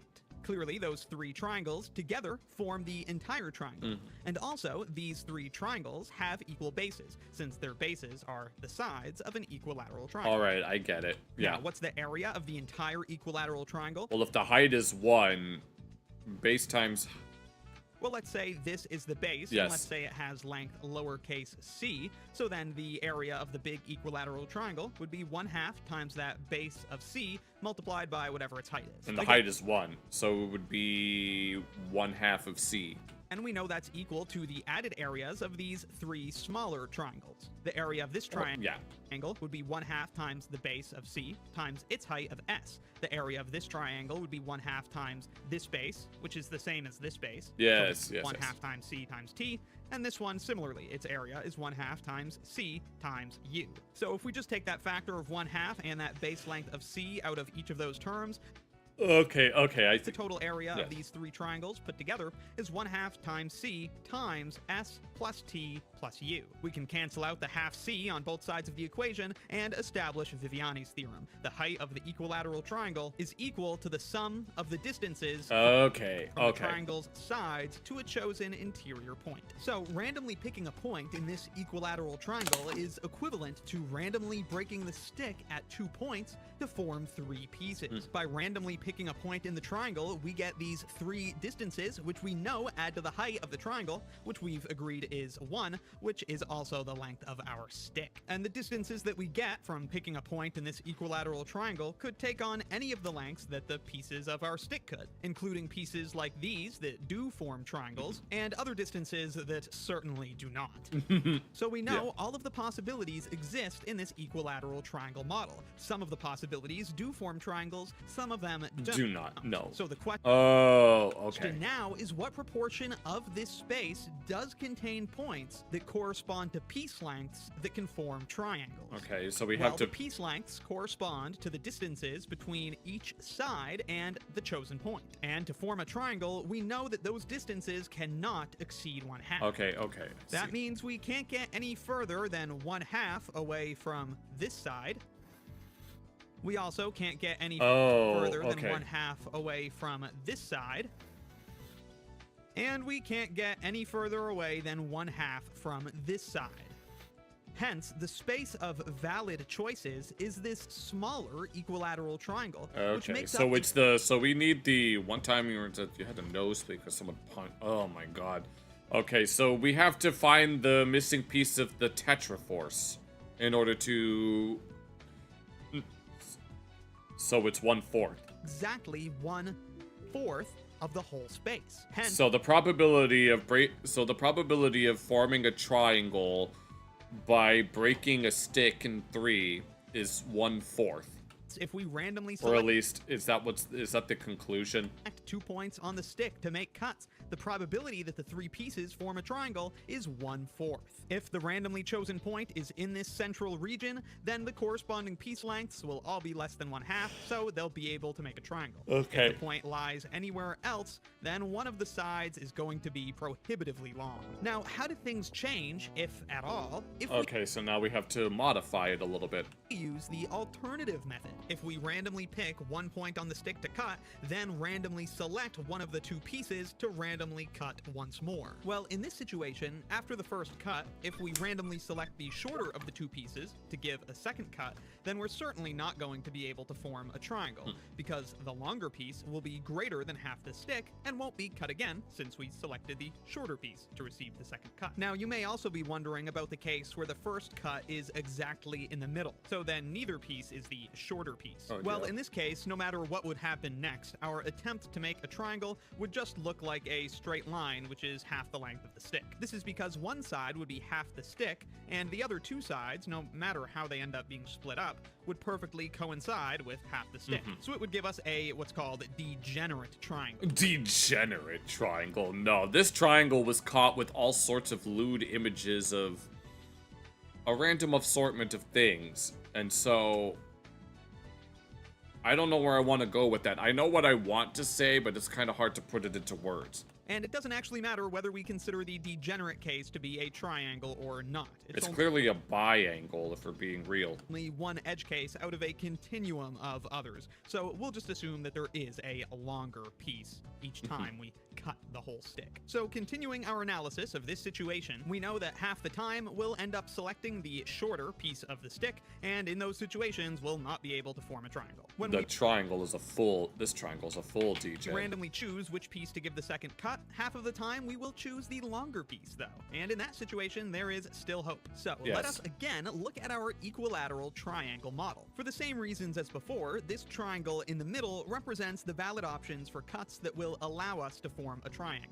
Because each point in this center triangle corresponds to pieces of our stick that are all less than 1/2. However, we're assuming that we've already made one cut, and we now have to perform another cut on the longer piece. Since we've already performed one cut, this entire triangle isn't available to us, because the length of the shorter piece is now fixed. And wherever our random second cut ends up putting us on this triangle, let's just agree that the vertical distance between this point and this side Oh, I thought we were going to make another triangle within the triangle. represents the length of the shorter piece that we're not cutting again. And if we agree to let that vertical distance represent the length of the shorter piece, then by definition of shorter in this situation, it certainly can't extend past this line. If the point were up here, then the length of the so-called shorter piece would be greater than 1/2, which would be a contradiction. After that first cut, the shorter piece can't possibly...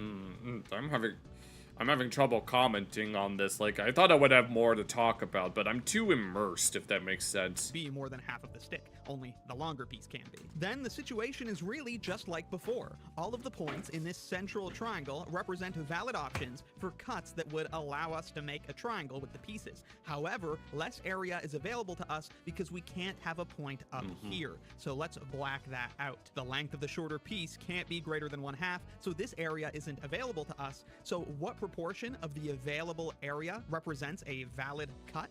Well, that Okay, yeah, I'm having too much trouble commenting on this. Yeah, I wish I could comment more on it. If anyone has a recommendation, at least, something that I can actually comment on. Or let me see if I can find something else, if anything. We could try to, when there's so much to say about it, you often feel that way as well.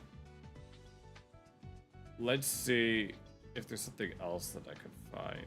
I wonder if there's a black pen, red pen that'll just pop up on the side. No, it honestly makes me feel bad. I feel like that I should be able to comment more on these types of videos, but I couldn't really find anything that I actively wanted to react to. There wasn't, it was kind of a slow day. I mean, there are you wish you had more video recommendations, but you got nothing. Sometimes there's not much to say, but you sometimes do too. Oh man. Let me at least try to find something. No, I keep seeing... What are they called?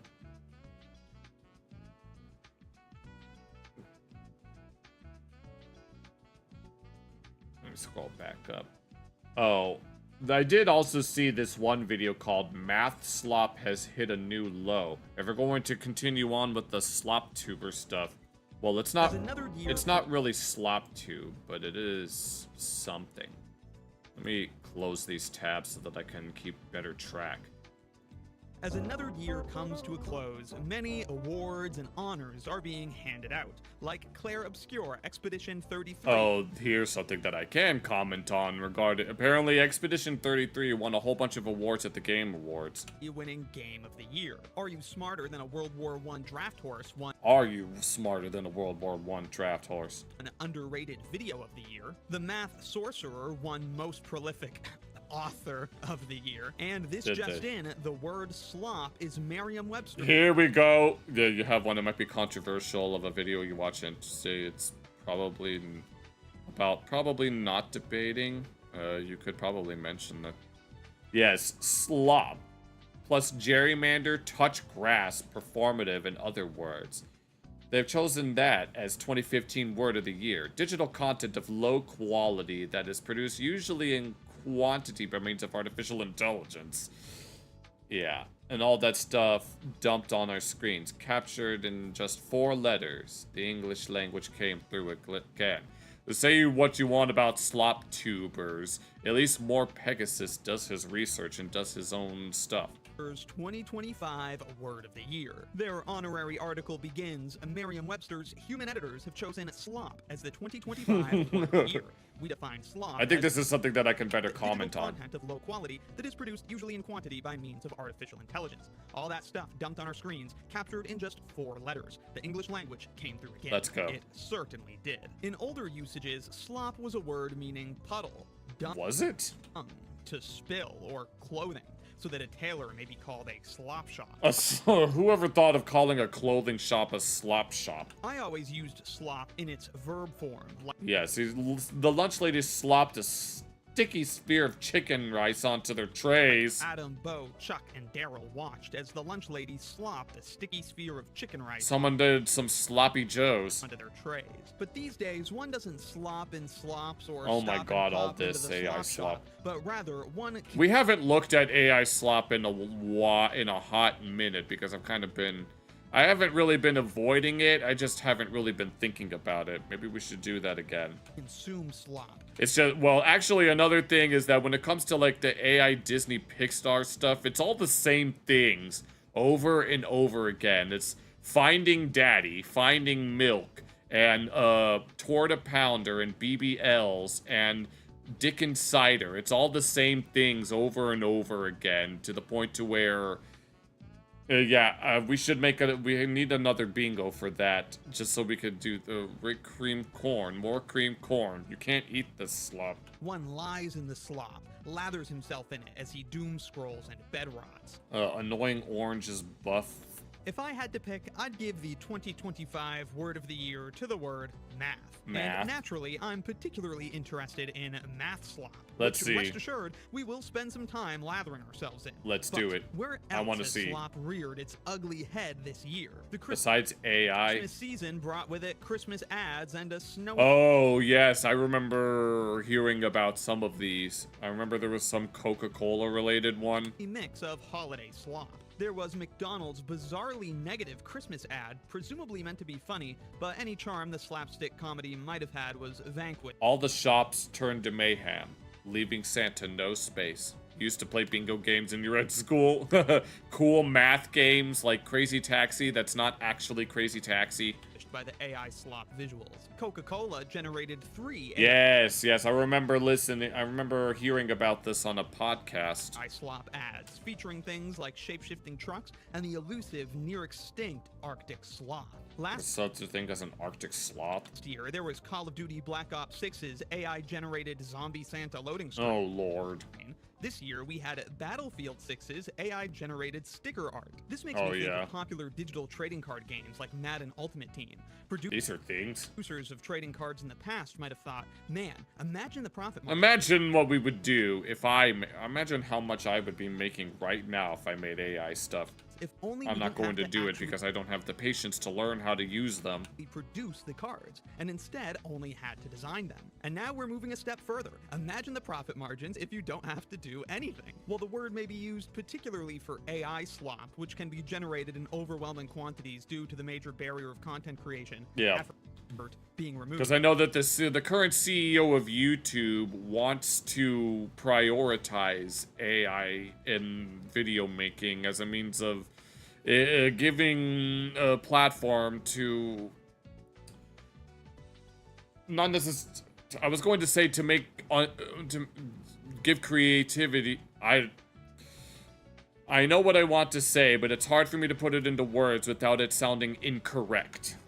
The term like give creativity to people that aren't that don't want to put the effort in, basically.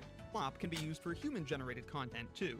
What's most important is that it's low effort and high volume. Yep. Some might even... No, we've made like at least 2 videos helping expose AI content farms like Carrick Artman or some of the SpongeBob ones. And say slop has a you know it when you see it. Yes, but I've seen quite a few of them.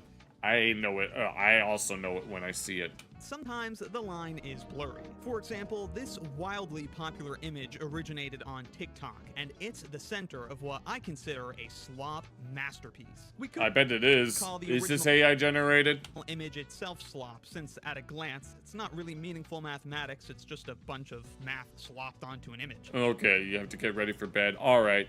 Good night. I mean, this will probably be the last video. Table of common trig values up here by the ceiling. What's the deal with that? Here on a Oh. step is the sum of the reciprocals of powers of 2. I'm guessing they tried to make this so that it looks like that it's analyzing everything within, even though it's probably not doing that at all.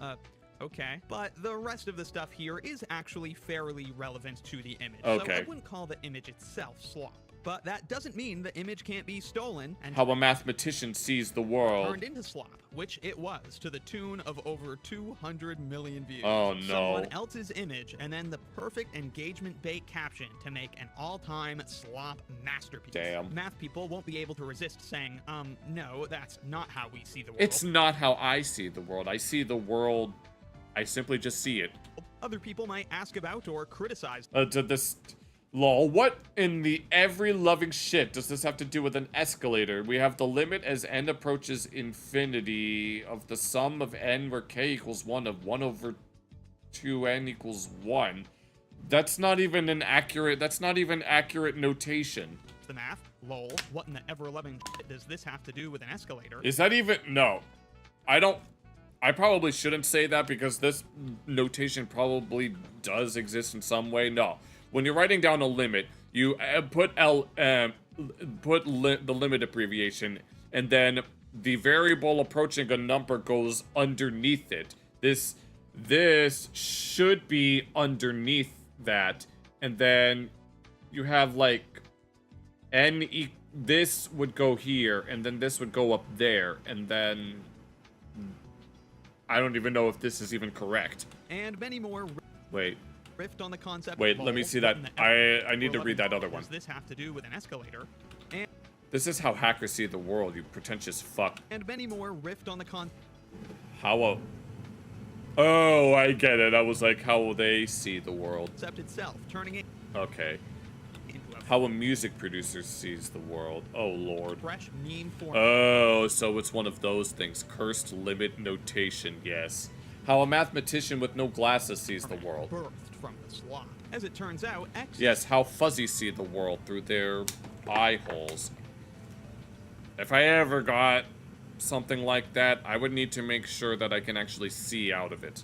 filled with math slop of all kinds, overreacting to mundane The magic of math. Who needs art when math graphs exist? mathematics is one of my favorites. Who needs art when the family of power functions Oh, well, I get it, but still. looks kind of like an onion, am I right? Right? There's also math jokes.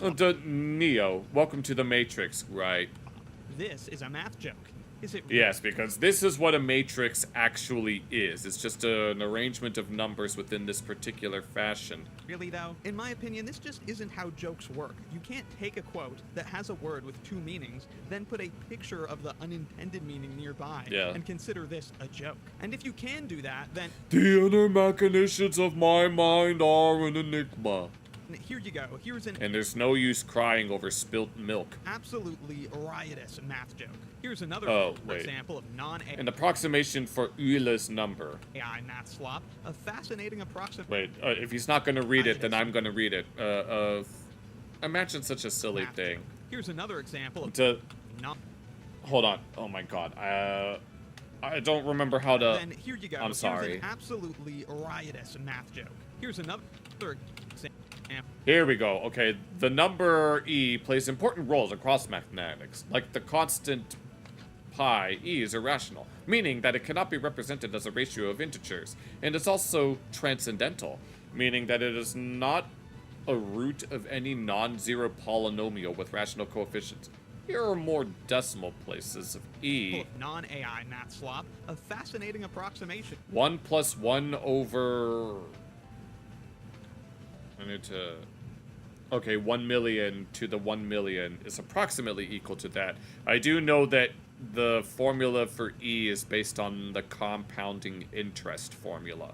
Of Euler's number using only ones and zeros. It is truly one of those scintillating and seductive mysteries of mathematics why this approximation works so well. Like Cliff, there are a lot of users that post a combination Rush E of fun and interesting math content and what might well be considered 2025 word of the year content. The post I really want to look at today is from Fermat's Library, a nearly 1 million follower account who, from what I've seen, doesn't typically post math slop, but at it looks like he posts a platform for illuminating 9:45 a.m. of June Okay, 30th. a simple and elegant formula relating e, pi, I, and phi, the golden ratio.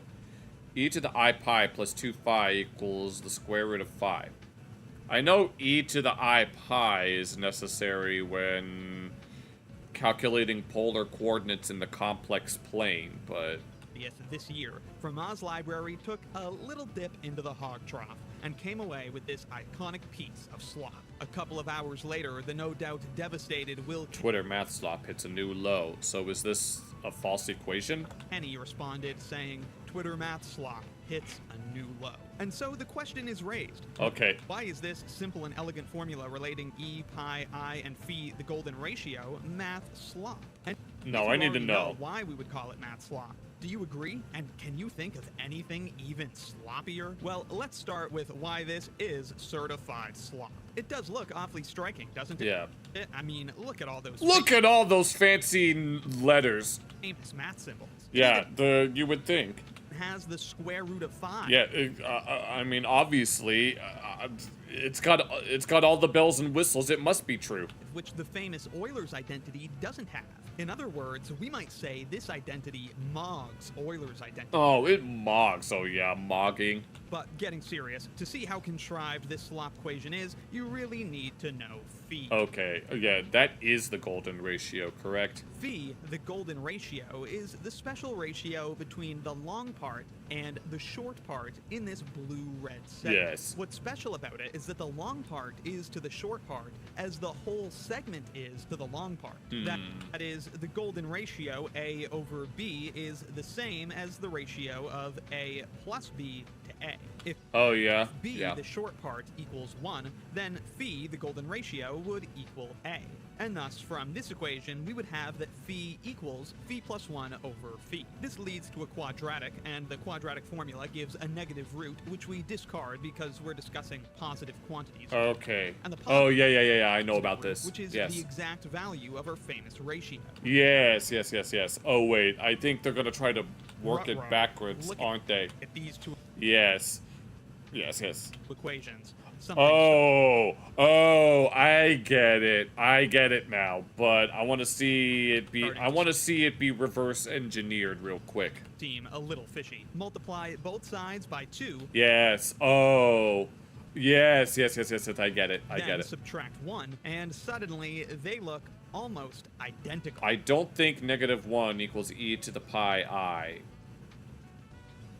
Of course, the most famous identity in mathematics, Or maybe it is. that does meaningfully relate many significant quantities is the aforementioned Euler's identity. Yes. E to the pi I plus 1. Oh, okay. Equals 0, or e to the pi I equals -1. Okay, so it does equal that. So then, I just know that it's useful in complex numbers. how do we get this stunning equation? Just take the exact value of phi, move things around a touch, and replace -1 with something that happens to equal it. No doubt, Yeah. there are important pieces of mathematics in this equation, Yes. but they've been attached for the sole purpose of creating math Frankenstein slop. Yes, okay, so this is a true equation, but it's overkill is what I'm assuming. Something simple, which was present naturally, has been removed and replaced by something more complex to create the illusion of interconnected beauty. Yes. Viewers of the slop didn't hesitate to mock it with their own spin. Oh, here we go. No, forget that. Well, I've come up with an astounding relationship between all of this stuff in the fine structure constant. Math is so deep. Here we have 0 times all of that equals 0. Well, yes, because 0 times anything equals 0. Astounding equation relating the E to the pi to the phi to the I minus 1 over alpha. I don't even remember what alpha means. additive identity 0, the multiplicative identity 1, e, pi, phi, I, and the fine structure constant alpha. Fine.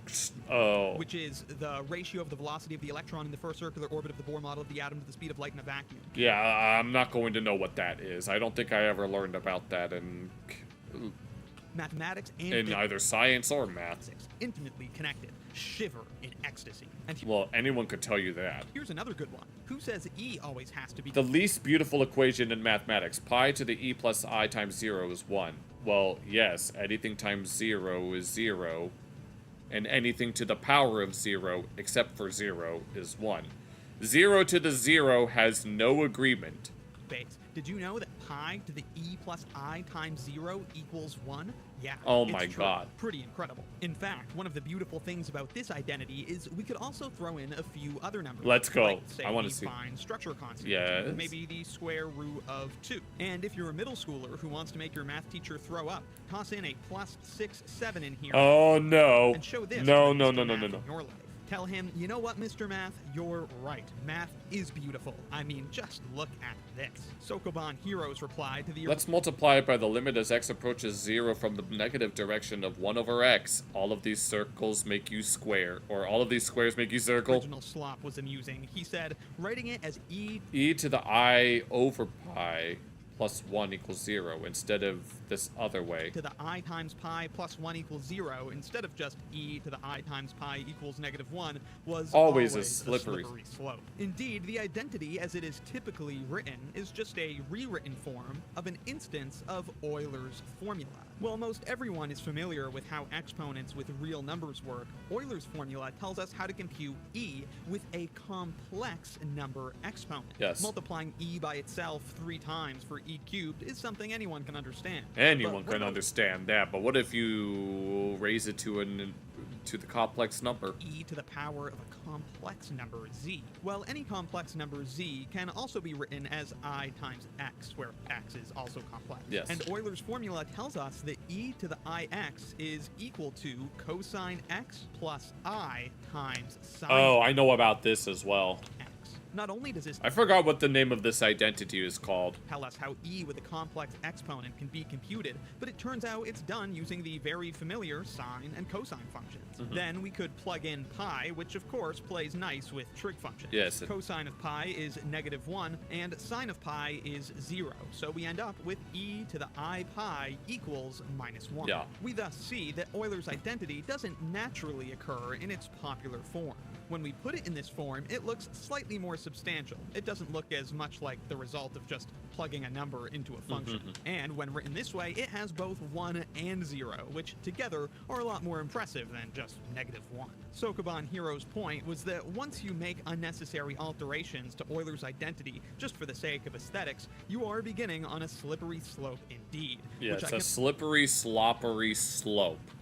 Lots of SLP words today. only imagine leads to this horrific creature at the slope's end. So maybe this is math slop, but we can't say it's irredeemable. To somebody who doesn't know Euler's formula, perhaps this slop is just the thing they need to get them interested in learning some fascinating mathematics. And even if it's a new low for math slop, if this cheap trick is what convinces some casual observers that math is indeed worth shivering in ecstasy for, Shivering in absolute lacrimal essence. well, Okay, that didn't make any sense, but okay. so be it. For fans of math slop, we can all agree it's a great time to be alive.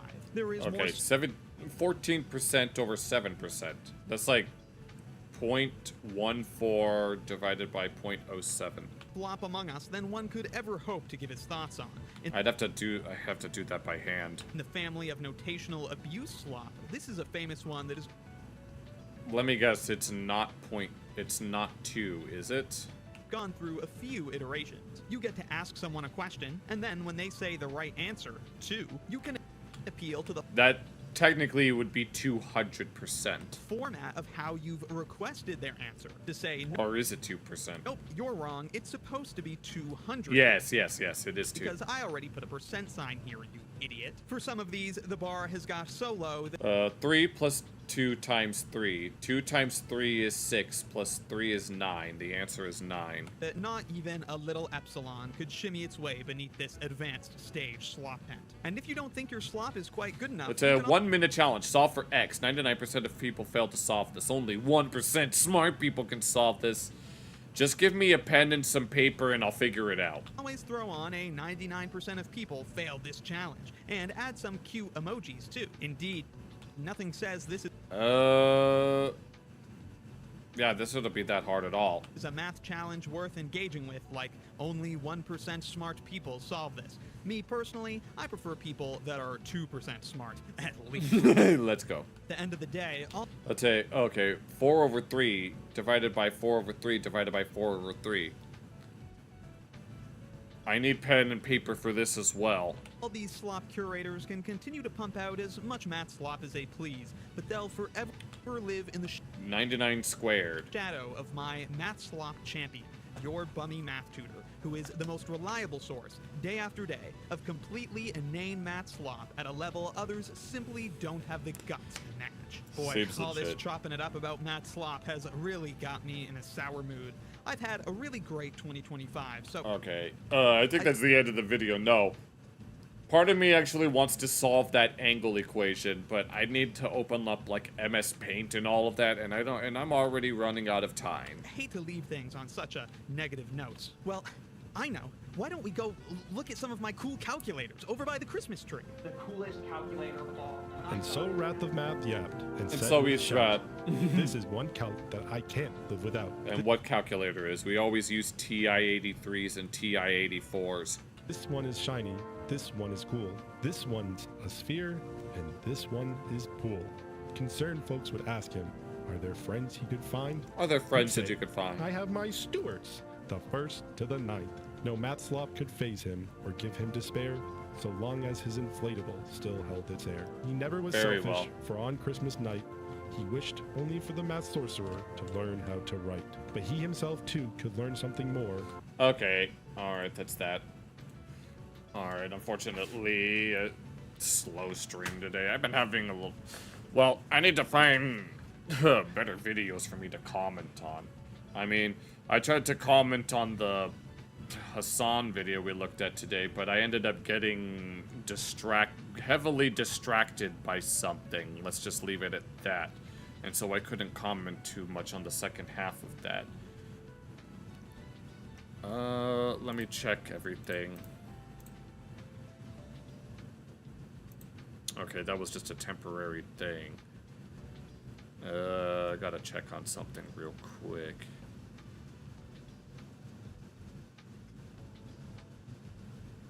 Never mind, I can look at it later.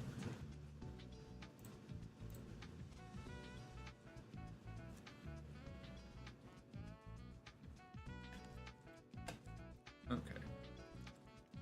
Yeah, I'll switch over in a moment. Never mind. I was trying to look for something, but I decided, ugh. Alright, here. Let me switch this. Alright. Kind of a slow night, honestly. Distracted by shiny trinkets? No. It was,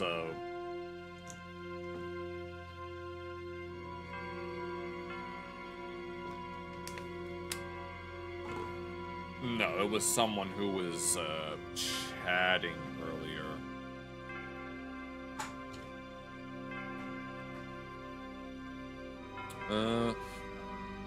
I would talk about it, but part of me really doesn't want to, but I don't know. I'm trying my best. Hopefully, no, on Friday, for the Friday stream, obviously we're going to continue to play DDR every Friday at around 7 p.m. 7 to 8, starting anywhere between 7 to 8 p.m. Eastern Standard Time. I think I'm going to restructure the weekly streams that we've been doing so that, like, this whole time we've been doing React videos or React content on this day of the week and Friday. Well, it's technically Thursday where I live, but I like to think of it more as Wednesday night. So, like, Wednesday, Friday, I usually have those be the reactions. And then Saturday and Monday would be gaming stuff. But I kind of want to switch around the stuff we do on Friday and Saturday, so that way it's more evenly spaced out, if that makes sense. Where after I'm done playing DDR, I will play another game once I get out of the shower and finish eating and stuff. And then the following Saturday will be the video reactions. But I really need to find more decent videos that I can actually comment on. Because there are some of these videos that we do watch that I've been a bit too immersed in. And so that makes it hard to comment because I mean, I'm not alone when it comes to that kind of thing. I know some others might also have the same issue. I guess I still have to work on it. But if you're wondering what I was distracted by, it was someone who was commenting earlier during the More Pegasus reaction who made an inflammatory remark. That's all I'll say. They made an inflammatory remark about... Yeah, they made an inflammatory remark, and it distracted me, and I couldn't comment. You have a game suggestion, but one of them you have a question on. You'll leave the game suggestion in the group chat? Alright. What is your question, Pinnacle, if you had it? Because right now, I just wish I had more time, if that makes any sense. I wish I had more time to do more things, but it's kind of hard. I just want more time. But I have it's not a day job, it's a night job, if anything. Yeah, I have my regular job that I have to go do so that I can stack paper and stuff. How do I feel about turn-based games like JRPGs? I'm guessing that's what you mean, or do you mean something like a board game almost? I've never really been that big of a fan of, like, turn-based RPGs, like some of the old Final Fantasy or Pokemon games. I've never really been a big fan of that. If that's what you were asking. Unless you're talking about a different type of turn-based unless you're talking about a different type of turn-based game. But yeah, that's why I'm more of an action. Well, it kind of depends. It really just depends on what you mean by turn-based. Not an RPG? Okay. if you could let me know what type of game that you're referring to. Ugh, I need better. Alright, but is it like... Yeah, go ahead. You can tell me the description of the type of game that you're actually talking about, and I might take a look. And I could take a look at it. I just wish I had more time to play. Oh, it's turn-based. Oh, it's a strategy game. What is? You can tell me what it is now, but I really, really want to play through the entire Kingdom Hearts series on level 1, and it's going to take a long time because I can only do this a few days a week. 2 days a week at best, because I want to be able to do, like... I mean, I could dedicate this channel solely to gaming and just have reactions be, like, on my own terms and stuff, but... Is it root? Because if so, yes. I don't know what root is. But, yeah.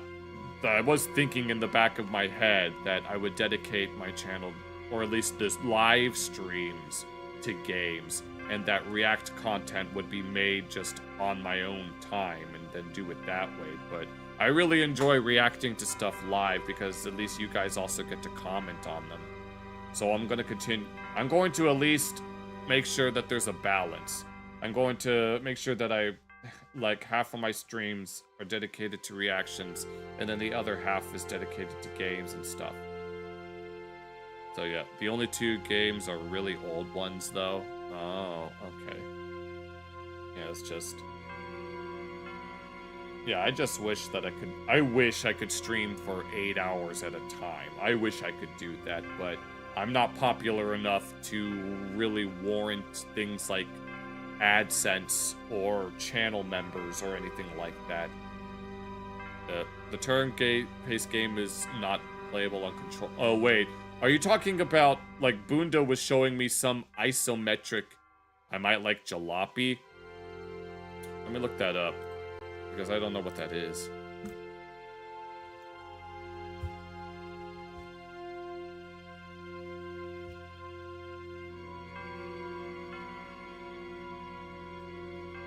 Oh, I see. It's got ahora un... some... I forgot what 80 is in Spanish. 80? Yeah. Build, repair, refuel, and drive a dilapidated old car on a grand journey through the territories of the former Eastern Bloc. Sounds like something Bunda would play. Like My Summer Car. But Pinnacle, are you talking about this one... isometric looking game that Bunda showed me at one point? I don't remember what it was called. But yeah. But right now, I just want to... yeah. I don't remember what it's called. I don't know if I'd be... I don't know if... Yeah, I don't remember what it's called. He also said that it's unplayable on controller. That's why I asked. If you can tell me what game that you're referring to, I might be able to confirm whether or not that is the case.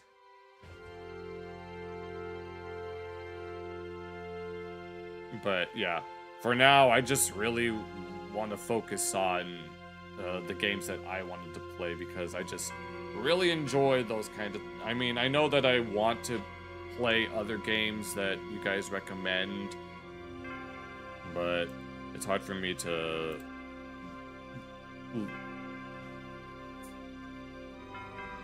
It's hard for me to get invested in certain ones when there's really not that much to do. Like, the only reason the turn-based game... Oh, Civilization!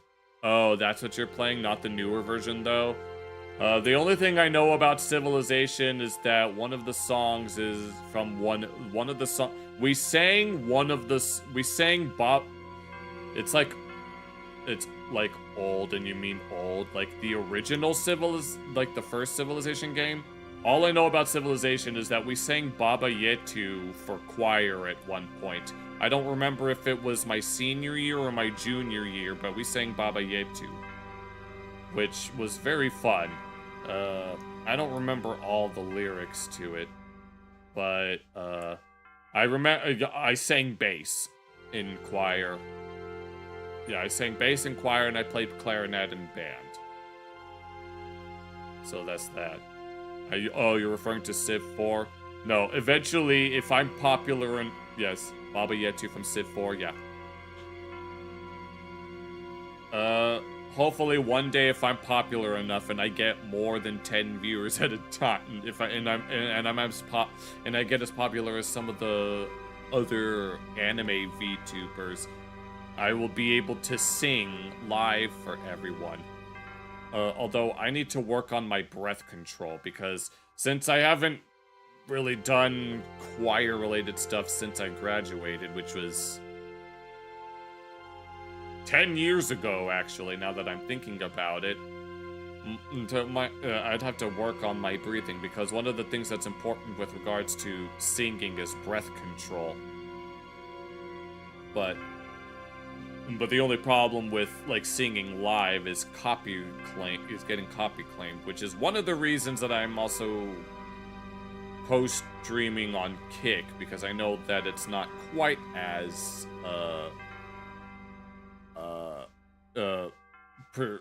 particular. I was gonna say persnickety, but yeah, persnickety about copyright. And I know that a lot of anime VTubers will sing songs on their streams and stuff. You tried signing up for choir back in middle and high. They never had any room, so you just gave up on it in your junior year. Oh no. Yeah, I was able to... I was in choir since 6th grade, and I was in band since 5th grade. Jack's dad has Civ 3. Your dad loved Civ 4, but he didn't like Civ 5, so he stuck to Civ 4. I've never played any of the Civilization games. They do sound like something that I would enjoy, given that I have a thing for world history and stuff. But, I don't know. It depends. I'm hoping that one day, if I'm able to stream for much longer than simply just... OBS is showing 3 hours and 15 minutes, but you always wanted your dad to teach you to play, since you had to teach yourself. Oh yeah. Your other brothers played on the hardest difficulties. Civ 4, I would sing along with the intro, but the only problem is that I'd have to, like, manually sync. It's like, there's like a delay, almost, between when the capture card receives, when the OBS receives capture card footage, and, like, if OBS is picking up my computer through the capture card, and, like, a song is playing, and I try to sing that song, there will be, like, a slight delay between there will be a slight gap between my singing and the song itself, which, I mean, there is a workaround that I could do, but, oh my god. No, I remember, I think it was Bunda recommending that I just get a second monitor for my PC, but yeah, Baba Yetu is in Swahili. It's the Lord's Prayer. I'm not gonna sing it right now, but otherwise I would. Not unless the instrumentation was in the background, and I make sure that the audio is all lined up correctly, because I was looking through some of the playback footage of my DDR streams, and I definitely noticed the delay between when my microphone was picking up audio and the actual game audio in question. In question. Not only that, there's also an audio delay between the footage of my DDR gameplay and the actual sound. There's like a half-second delay between the sound and the footage itself. And so that's something that I want to fix, but I just don't feel like it. I don't feel like doing the syncing stuff. You go ahead and send the links to the game in the Steam group chat. Alright. I could check it out, but I really just want to get through the Kingdom Hearts series, and then after that, I really want to do Zelda randomizers. And I don't know what I would do after that. Maybe then I'd do Civilization, but if I do continue doing all the Kingdom Hearts games at level 1, it would definitely take months, because I can only play for 2 weeks at a time. But there's DLC. I should get Civ 4 because it has everything on Civ 4. Alright, I bet. But yeah, it's like trying to find it's one of those work-life balance types of things. It's like I want to balance out like my actual job and what I do on stream. I would like to play more games on stream, but I want to make sure that I have like actual content that I can make videos out of, because it would be very difficult because I know that a lot of YouTube channels, they're usually dedicated to one specific niche. Like you have YouTubers that are solely dedicated to Zelda, you have others that are solely dedicated to Kingdom Hearts, and others that are solely dedicated to commentary drama slop, like more Pegasus. And the niche that my channel, at least in terms of the videos that I've made, is like VTuber React stuff, which is what I've been doing this whole time, which is why I do these React streams in the first place, besides you guys also commenting on them. Like me trying to comment on them and you guys commenting on them, and we all palling around and having fun, even when it comes to something as frustrating as Hasan Lawsuit and all of his bullshit. It's something that I still enjoy doing, and it's very hard to want to at least find some sort of balance. But hopefully by the end of the year, I'll be able to surpass iDubbbz in popularity, and that would be absolute cinema, as they say. Just diabolical, as they also say. But slowly but surely. Slowly but surely. I said slowly but surely, but yeah. The other game you have is playable on controller. Okay. Well then. Does anyone have anything else that they would like to talk about real quick before we sign off for the night? I don't have to. Unfortunately, it was a very slow stream today in terms of commentary. The first game you ever played on GameCube. Ooh. The first game I ever played on GameCube was Wind Waker. And I could, as a 5 or 6 year old, I could never get past the Forsaken Fortress because I was always so afraid of getting caught by the moblins. And so I never really made it past there until like years later down the line, when I sort of rediscovered the game, and I was like addicted to it, to the point to where my parents got upset with me because I played the game more than I did my homework. But yeah. But whatever game you're talking about, I'm guessing it has multiple ports or something like that. Because I do not have a functioning GameCube. I mean, we could do Dolphin Emulator, but, you know, emulation is a touchy subject with a lot of legal ambiguity. But yeah, played Sonic Adventure 2. You finished it for the first time 3 years ago. I've played all the way through Sonic Adventure 1. I never got all the emblems, though. I kind of just played through all of the story campaigns and stuff. There is no emulator required. Oh, yeah. It's available on Steam, I'm pretty sure. Yes. It's on. I'd imagine that it's on Steam.